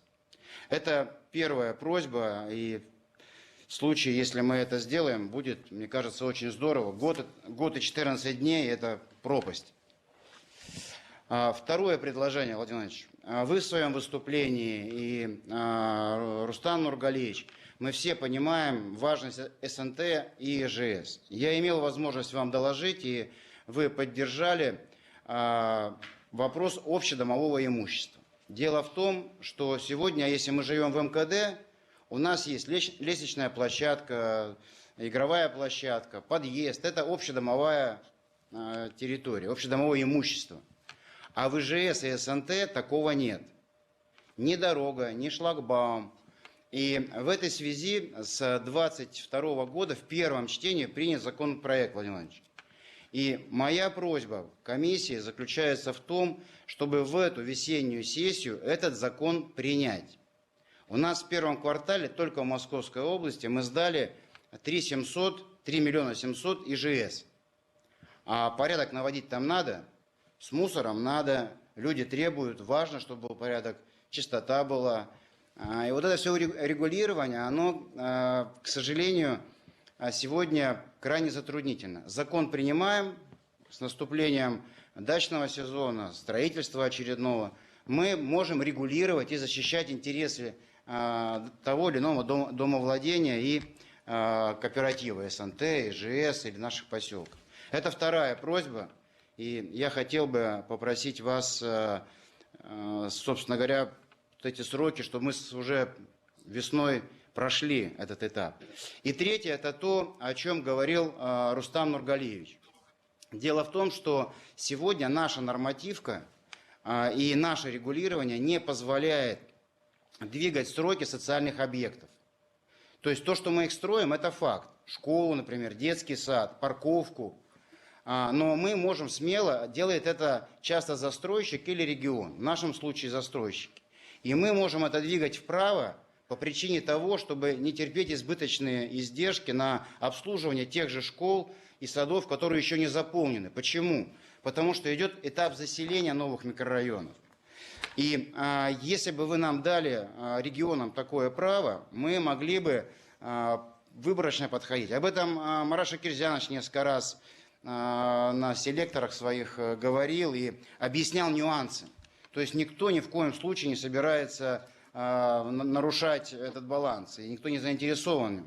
Но когда мы гоним социальный объект, и он потом стоит, а, соответственно, на него тратятся деньги, издержки, мне кажется, здесь можно было поступить то, о чем Рустам Нургалиевич говорил. Это очень важная поддержка. Это большие деньги. У нас это порядка 40 миллиардов рублей социальной стройки в год, внебюджетной, Владимир Владимирович. И вот вторая тема, она звучала из уст министра финансов на днях, это дать право регионам на разные виды поддержки. Это может быть социальная ипотека, это может быть какие-то решения, связанные с, опять же, там, коммуникациями или дорогами. Вот три темы, которые я хотел бы, уважаемый Владимир Владимирович, сегодня обратить к коллегам и попросить вас о поддержке. Спасибо. Андрей Юрьевич, конечно, если что-то стоит, простраивает, нужно тратить деньги на содержание, а объект не работает социально, конечно, это не очень хорошо. Но еще хуже, когда нет социальных объектов. А такие ситуации у нас были очень часто, и совсем недавно приняты были решения, как раз связанные с тем, о чем вы сказали, результатом которых является необходимость строительства социальных объектов. Право двигать вправо дать несложно. Только как бы люди не остались без поликлиник, без магазинов, без детских садов. Вот в чем все дело. Наверное, можно подумать о том, чтобы делать эту систему более гибкой, но, безусловно, чтобы интересы людей только не страдали. Давайте подумаем. Хорошо. Спасибо. Собянин Сергей Семенович. Госуправление. Уважаемые коллеги, буквально несколько конкретных предложений. Владимир Ильич, вы практически начали с этой темы свое выступление. Речь идет о планировании развития наших населенных пунктов, о генеральном плане, мастер-плане, всей этой огромной системе градостроительного планирования. С советских времен нам достался генеральный план со всеми слоями, подходами, структурой и так далее. Ничего в этом плохого нет. На самом деле очень хорошо, что мы сохранили огромные массивы систематизированной, необходимой информации для развития городов. Но мы постепенно превратили генеральный план в такой некий политический документ, изменение которого необходимо проводить самым сложным образом, чуть ли не референдумом. С учетом того, что там находится порядка 150 только основных слоев, начиная от электрического кабеля, заканчивая там, дорогой, мостиком и так далее, то естественно, что изменения, необходимые по жизни в этих генеральных планах, огромные, а менять его чрезвычайно сложно. Более того, генеральные планы по такой сложной процедуре сейчас принимаются на 10-15 лет, на 10-15 лет на перспективу. Ну, вот, Владимир Ильич, даже вот по Москве вы хорошо знаете эти проекты. Но кто бы знал 15 лет тому назад, что мы ведем Московское центральное кольцо МЦК. Ну, когда-то в царское время о нем мечтали. Ну, сделали, мы запустили. У нас целый пояс Москвы, который назывался Ржавым, теперь находится в самой динамической зоне развития из-за запуска этого инфраструктурного проекта. Или Большая кольцевая линия метро. Она полностью заставила пересмотреть развитие целых районов. Или там программа реновации, которая пришла практически в каждый район города Москвы. Тоже глобальные переделки. И так далее, и так далее. Можно приводить десятки таких примеров. Поэтому генеральный план из такого хорошего, нужного документа превратился в тяжелый, сложный инструмент, который просто тормозит развитие городов. Что предлагается? Генеральный план, как технический документ, он важный и нужный, его нужно оставить. Но его нужно оставить на уровне исполнительной власти городов. Для того, чтобы туда систематизированно заносили все текущие изменения. Работали с ним в постоянном техническом режиме. Это документ для специалистов. А вот, чтобы понимать вообще, как город развивается, чтобы это понимали население, депутаты представительного органа власти, нужно как раз мастер-план, который бы, на наш взгляд, тоже должен динамично изменяться. Конечно, он за базу должен быть перспективным, но тем не менее текущие изменения все равно должны вноситься. И можно было бы как сделать? Каждый глава муниципалитета или региона ежегодно отчитываться в Думе, в своем региональном парламенте.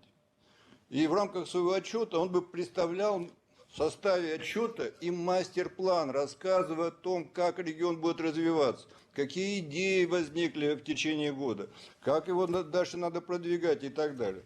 И это был бы действительно политический документ, который бы абсорбировал в себя все планы социально-экономического развития, и был понятен и доступен для населения. Тогда таким образом бы им не перегружали один документ другим и не переплетали его, а был бы у нас политический динамический документ для населения и парламента, мастер-план, и генеральный план для его исполнения на уровне на техническом уровне. Тогда бы мы все недостатки генерального плана превратили их в позитивные, а мастер-план дал бы выход для такого хорошего, современного планирования наших населенных пунктов. Вот мне кажется, вот в этом бы направлении можно было двигаться. С коллегами мы говорили в администрации и в Министерстве строительства, они поддерживают эту идею. Если будет поручение, мы аккуратно и подробно это рассмотрим на уровне правительства и Государственной Думы. Второй вопрос, тоже очень важный. В свое время был принят закон о так называемых зауитов. Это зоны с особым условиями регулирования или использования. Например, десятки таких ограничений, связанных там, с водоводами, электрическими сетями, дорогами, метрополитеном, железными дорогами и прочим. Сегодня для того, чтобы построить объект, по каждому объекту мы смотрим, какие там есть фактические ограничения. Пересчитываем их, измеряем и так далее. В свое время приняли закон, который говорит, да зачем нам по каждому объекту работать? Давайте мы сразу все объекты наложим на карту и внесем их в реестр. Ну, что называется, благими пожеланиями. В общем, понятно, куда иногда дорога идет. Прошло несколько лет, никакой работы масштабной в этом плане практически не было произведено, ни ревизии, ни изменения подходов, требований, ни системы измерений вреда от этих ограничений и так далее. И теперь подошел срок, в этом году мы должны чухом опять эти зауиты принять. Ну вот на примере города Москвы 90% территории и 90% жителей Москвы попадут в какие-то ограничения формальные. Их на самом деле может или не быть, или они исторически сложились.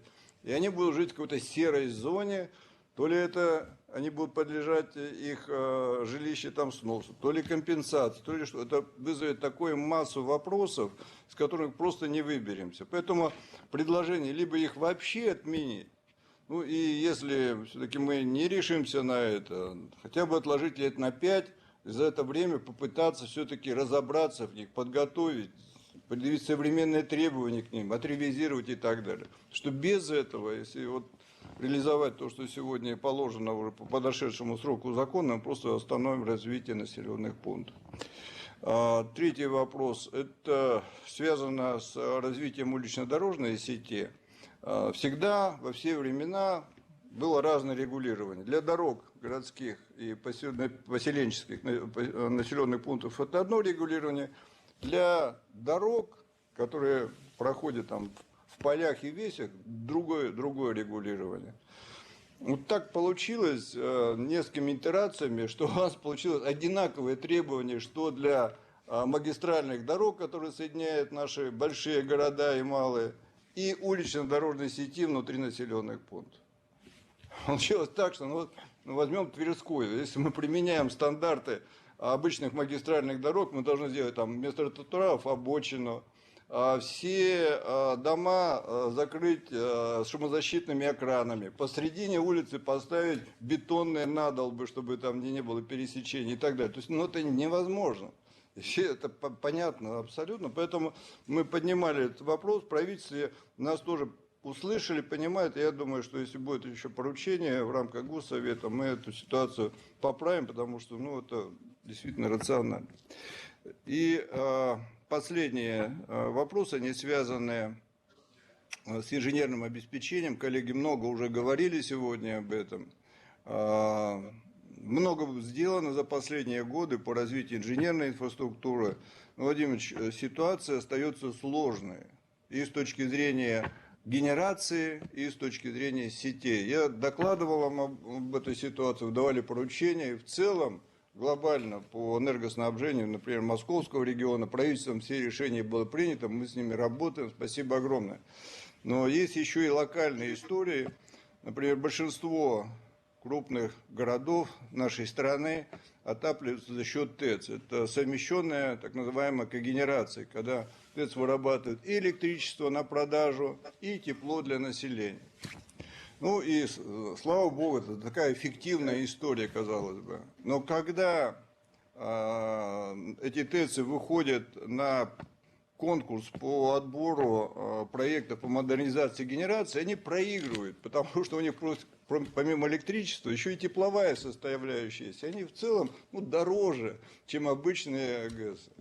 Поэтому мы начали тоже обсуждение это на сессии правительства и у Новака Александра Валентиновича, для того, чтобы их выделить в отдельную какую-то структуру, отдельный подход, чтобы они не проигрывали с точки зрения привлечения инвестиций. Более того, выработать какие-то механизмы дополнительных инвестирования в эту сферу, потому что даже по Москве у нас около 80% ТЭЦ, они уже серьезно физически изношены и требуют обновления. Понятно, что там сложная история, там нужен долгосрочный заказ и локализация отечественного производства для турбин и так далее. Но, тем не менее, надо, конечно, начинать от печки, что называется, от заказа на обновление этой когенерации. По сетям ситуация тоже остается сложная. Мы говорили о том, что и коллеги об этом говорили, что требуются дополнительные инвестиционные коэффициенты для обновления сетей, потому что обновление сетей становится дороже с одной стороны, с другой стороны у нас при тарификации тарифы ниже инфляции каждый год были на несколько процентов, и сегодня ресурсы, которые заложены в коммунальной сфере, они недостаточны для такого эффективного обновления всей инженерной инфраструктуры. Там, конечно, должна речь идти и о том, что амортизация, которая исчисляется на эти объекты, они полностью должна идти на обновление, а не на дивиденды и никуда. Может быть, даже и отказаться от выплаты дивидендов государственной компании, если они содержат эти объекты, они морально и физически устарели. Еще ряд проблем, поэтому просим поручения поработать вместе с правительством над этими задачами. Коллеги говорили о технологическом присоединении, действительно, там есть проблемы. На мой взгляд, ресурсоснабжающие организации не совсем мотивированы к тому, чтобы быстрее обеспечить технологическое подключение. Почему? Потому что при заключении договора им сразу деньги перечисляют на счет, и дальше у них работает как дополнительный источник, размещая их в банк. Мне кажется, это не очень справедливо, надо делать так, как мы делаем при госзаказе. Авансирование, сделал работу, выполнил, те денежки перечислили. Тогда они будут заинтересованы ставить быстрее выполнить работы, и чтобы технологическое присоединение было одновременно выполнено с вводом объектом того же жилого дома или промышленной базы и так далее. И, может быть, они такие технические, на первый взгляд, вопросы, но, мне кажется, очень важные для того, чтобы мы дальше продвигались по развитию инфраструктуры наших населенных пунктов. Так, в целом, поддерживаю коллег, которые давали предложения по развитию жилищной и инженерной инфраструктуры. Владимир, спасибо большое. Доклад закончен. Спасибо, Сергей Семенович. Ну, один из ключевых вопросов, у вас много вопросов, и все важные. Градостроительство – это, конечно, особая вещь. Это то, чем мы занимаемся сегодня, остается на века. И здесь, конечно, нельзя допустить никакой эклектики, если это специально не делается, конечно, никакого хаоса.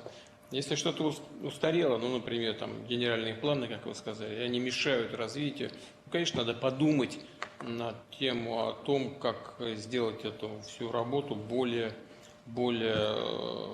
гибкой, более эффективной, соответствующей сегодняшнему дню, требованиям сегодняшнего дня. Но порядок должен быть. Иначе мы сейчас настроим здесь, знаете, я вот в некоторых городах с людьми, когда встречаюсь, людям многие вещи не нравятся. Ну, да, в Сочи, например, настроили свечек этих. Местным жителям не очень нравится. Не очень. Вот, поэтому здесь нужно повнимательнее. И, конечно, нужно делать более гибкими все эти вопросы, связанные с принятием решений, чтобы не тормозить ничего. Но, повторяю, порядок должен быть. И, конечно, и депутатский корпус должен как-то принимать в этом участие. Это как раз они должны с людьми работать, чувствовать, что люди ожидают от исполнительной власти, чего хотят и так далее. Ну, а в целом, конечно, вопросы все важные. Если вот перенести там исполнение некоторых решений в соответствии с законом или вообще отменить, согласен. Да, улично-дорожные сеть, ну чушь, конечно. Я, честно говоря, даже и не обращал внимания на то, что там отбойники надо ставить посреди улиц тогда. Или щиты какие-то шумопоглощающие. Но надо привести все в соответствие со здравым смыслом, разумеется. Хорошо. Коллеги, у кого есть желание что-то добавить, в любом случае я хотел бы попросить высказаться и Эльвиру Сахибзадовну, и Антона Германовича. Эльвира, пожалуйста. Спасибо. Добрый день, уважаемый Владимир Владимирович, уважаемые коллеги. Ипотека действительно замедляется, но она будет расти. По нашему прогнозу в этом году она вырастет от 3 до 8%. Это, конечно, не темпы по 30%, которые были раньше, но все-таки рост. И мы исходим из того, что и цены будут расти не так быстро. Мы уже видим, что, кстати, темп роста цен на жилье замедлился в некоторых регионах существенно. Ситуация разная в регионах, и действительно распроданность жилья в некоторых регионах снизилась. И вот в Сахалинской области действительно распроданность в 2 раза меньше, чем в среднем по России, поэтому такие адресные меры поддержки для регионов вот, со сложной ситуацией можно было бы предусмотреть, мы об этом говорили. Я не буду все предложения комментировать, по поручению будет, мы отработаем, только, наверное, несколько моментов отмечу важных. Упоминалось банковское регулирование, так называемые макропруденциальные надбавки. И почему мы их вообще вводили, и они уже давно действуют, они периодически меняются.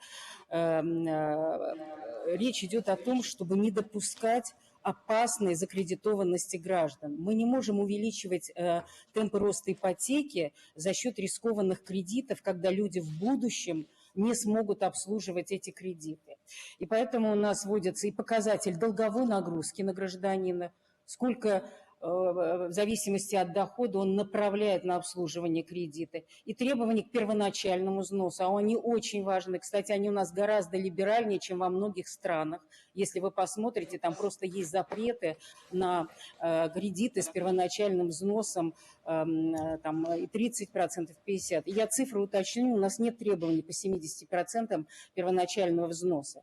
У нас, если долговая нагрузка на доходы гражданина меньше 50%, то при первоначальном взносе 20-30% нулевые надбавки. И наоборот, если первоначальный взнос меньше 30%, то больше 30%, то для показателя долговой нагрузки до 70% тоже нулевые надбавки. То есть это гибкая система, но еще раз, ее смысл не допустить опасной закредитованности. Поэтому мы здесь что могли смягчили, но хотели бы к этому подходить очень аккуратно, потому что это и устойчивость банков в будущем, ну и, конечно, финансовое самочувствие граждан. Кстати, по проектному финансированию, вот когда вводили счета эскроу и специальные механизмы финансирования, у нас сейчас застройщики, несмотря на повышение ключевой ставки, получают кредиты для строительства по 10% в среднем. 10%. Поэтому это, в принципе, ресурс, который гораздо дешевле, чем средние рыночные ставки. Что касается комиссии, мы, в принципе, против этих комиссий прописывали запрет на часть комиссии в ипотечном стандарте. Нас тоже это беспокоит. И после повышения Минфином маржи эти комиссии немного снизились, но размер комиссии у крупных банков остается 5-6%. Но есть ряд банков, которые работают без комиссии. И, конечно, сами комиссии могут просто приводить, они перекладываются застройщикам в стоимость жилья. И это очень плохо. Поэтому мы считаем, что по льготным программам вообще можно запретить эти комиссии. И сказать, что льготные программы, вот льготные кредиты не выдаются через те банки, которые устанавливают эти комиссии, это можно администрировать. И в ипотечном стандарте мы тоже это готовы прописать, поэтому это очень правильно. Неправильно комиссия, но с этим надо бороться. И что касается предложения Марата Шакирзяновича разрешить застройщикам изымать жилье, если жилье продано в рассрочку. Мы у вас тоже это обсуждали. Но мы очень не поддерживаем это предложение, потому что это тоже приведет к неконтролируемому, нерегулируемому росту закредитованности граждан. Я вот уже говорила, что в банках выстроена система регулирования и от показателя долговой нагрузки, от первоначального взноса. А здесь будет рост задолженности через рассрочку.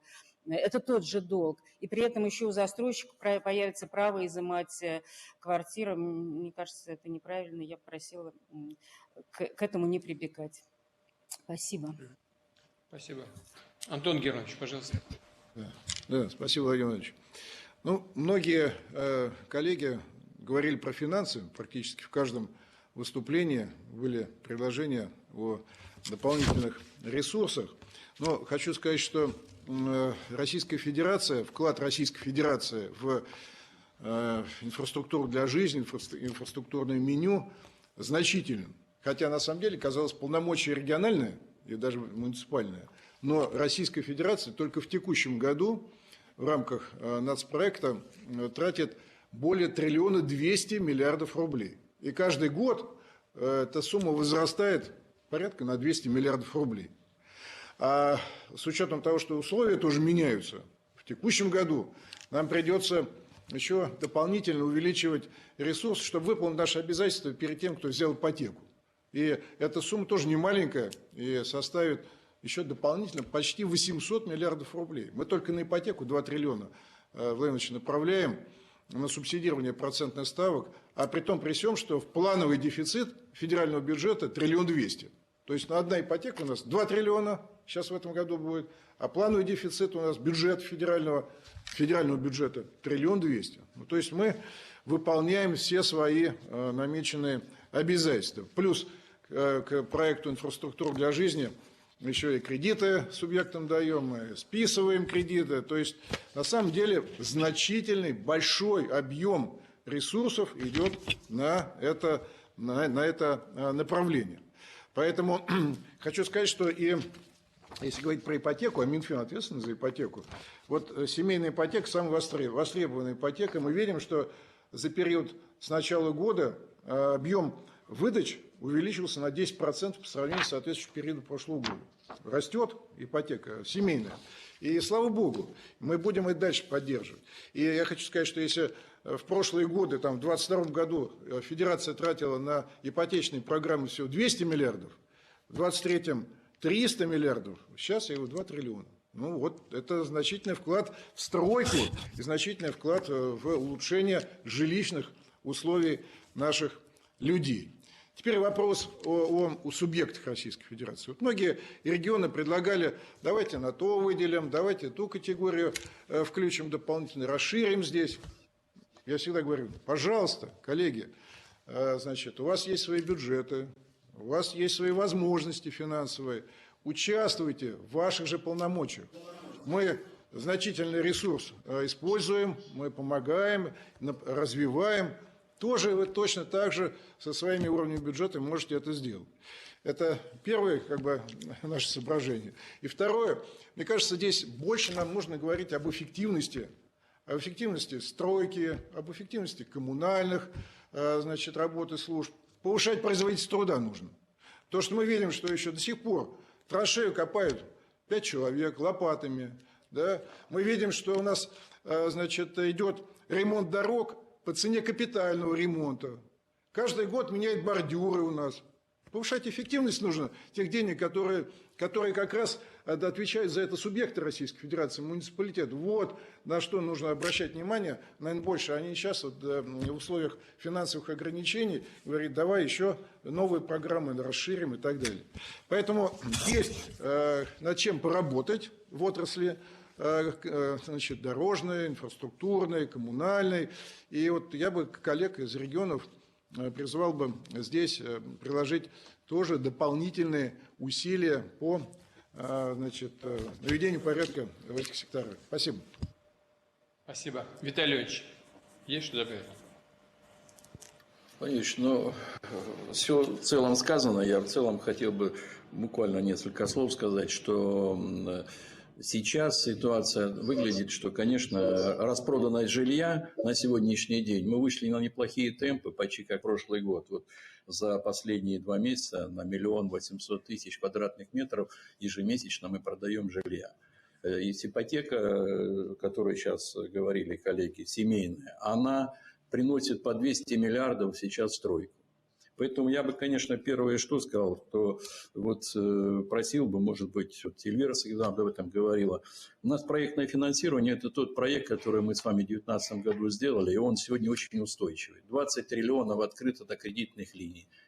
Там 8 триллионов сейчас судная задолженность. Средняя ставка 10%, 49% строительские, вообще 8% жилья. Я бы просил, конечно, первое, вот этот устойчивый механизм, к нему не подходить. Вот звучали предложения перенести, разрешить рефинансирование одного банка в другой. И вот эти вопросы бы, конечно, не трогать. Что касается семейной ипотеки сегодня, но думаю, что надо с социальным блоком, мне кажется, у нас создан по вашему указу и работаем над мерами демографическими. Здесь посмотреть. Сегодня происходит следующим образом, что вот коллеги вот Сахалин называли, у него темпы продаж в 2 раза больше по сравнению с прошлым годом. Просто он больше построил. А вот у нас 49 регионов и 28 проблемных, где продажи упали. Ну, возьмите Краснодарский край. Структура жилья, которую они строят, Владимир Ильич, она не соответствует структуре общества. Люди не покупают не потому, что денег даже нет, а потому что у него 60% однокомнатных квартир. А самая низкая обеспеченность жилья сегодня – это семьями с детьми более 2 человек. И нам нужно структуру жилья строить другую. Вот здесь бы меру поддержки на субсидирование людям покупки жилья большей площади. Самые необеспеченные – это семьи. А у нас задача повысить до 33 квадратных метров. И еще вот момент бы, конечно, предложил бы, вот сегодня звучало по инфраструктуре очень много. Ну и Марат Шахзианович говорил, и говорил сегодня Рустам Нургалиевич. Владимирович, ну вот проект инфраструктурная облигация. 26 проектов, 24 региона, 52 проекта. Я вам докладывал, у нас около 8 введены. Вот если бы до 300 миллиардов поднять инфраструктурные инвестиции, это то, что мы занимаем на рынке. Слушайте, 4 миллиарда всего нужно на 3-летний бюджет. 4 миллиарда всего добавить. Это не то, что мы не знаем, сколько потом. Это фиксированная сумма. Я бы просил, конечно, у вас есть поручение до 300. Мы, Антон Георгиевич, до 50 нам добавили, и вы поручали отдельный лимит на дальневосточный регион 100 миллиардов. Сейчас мы 49 где-то. Заявок на 600 миллиардов. Это микрорайоны, где строим инженерные сети, дороги, социальную инфраструктуру, привлекая с рынка, занимая. Ну вот хотел бы эту тоже... И по арендное жилье, коллеги сегодня говорили, и есть обращение, то, что Ростеха. Я хочу вам сказать, что у нас есть, мы работаем спокойно, помимо дальневосточной аренды с ВПК. Где сами заводы, где много разговоров, поручений. Мы встречались с Ростехом, я предлагал эту программу. Мы готовы с рынка занять, построить это жилье, но надо, кто будет его арендовать с выкупом в дальнейшем. У нас все-таки 1 000 000 квадратных метров арендного жилья сейчас. Это не ипотечная мера поддержки. Тоже хотел бы просить, может быть, на эту тему. И Сергей Семенович сказал по мастер-плану, Владимир Ильич, но у вас есть поручение, 200 мастер-планов нам нужно сделать. Вечер, как говорится, близится, мы еще ни одного не начали, потому что мы не можем разобраться с законодательством.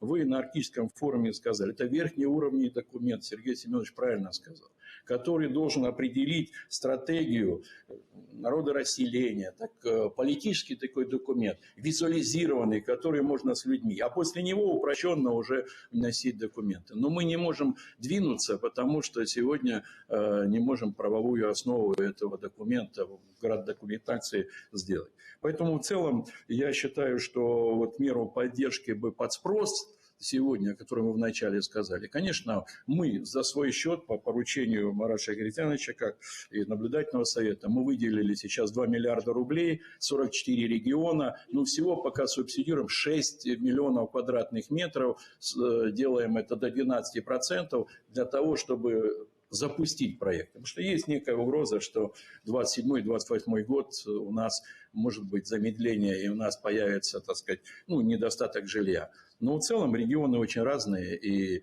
застройщики разные. В целом пока ситуация, она такая вот на сегодняшний день стабильная. И с точки зрения устойчивости отрасли, та ипотека льготная, которая была, она, конечно, дала большой задел на сегодняшний и на следующий год. Спасибо, Владимир. Спасибо. Спасибо всем. Я вот что хотел бы сказать. Ну, собственно, на поверхности лежит здравоохранение, образование, жилье. Это базовые вещи, фундамент, на котором строится жизнь почти каждого человека, практически каждой семьи. Поэтому это важнейшее направление, которое мы сегодня рассматривали. Ну, а вместе с жильем и вся стройка в широком смысле этого слова, и дороги, расселение аварийного жилья и так далее.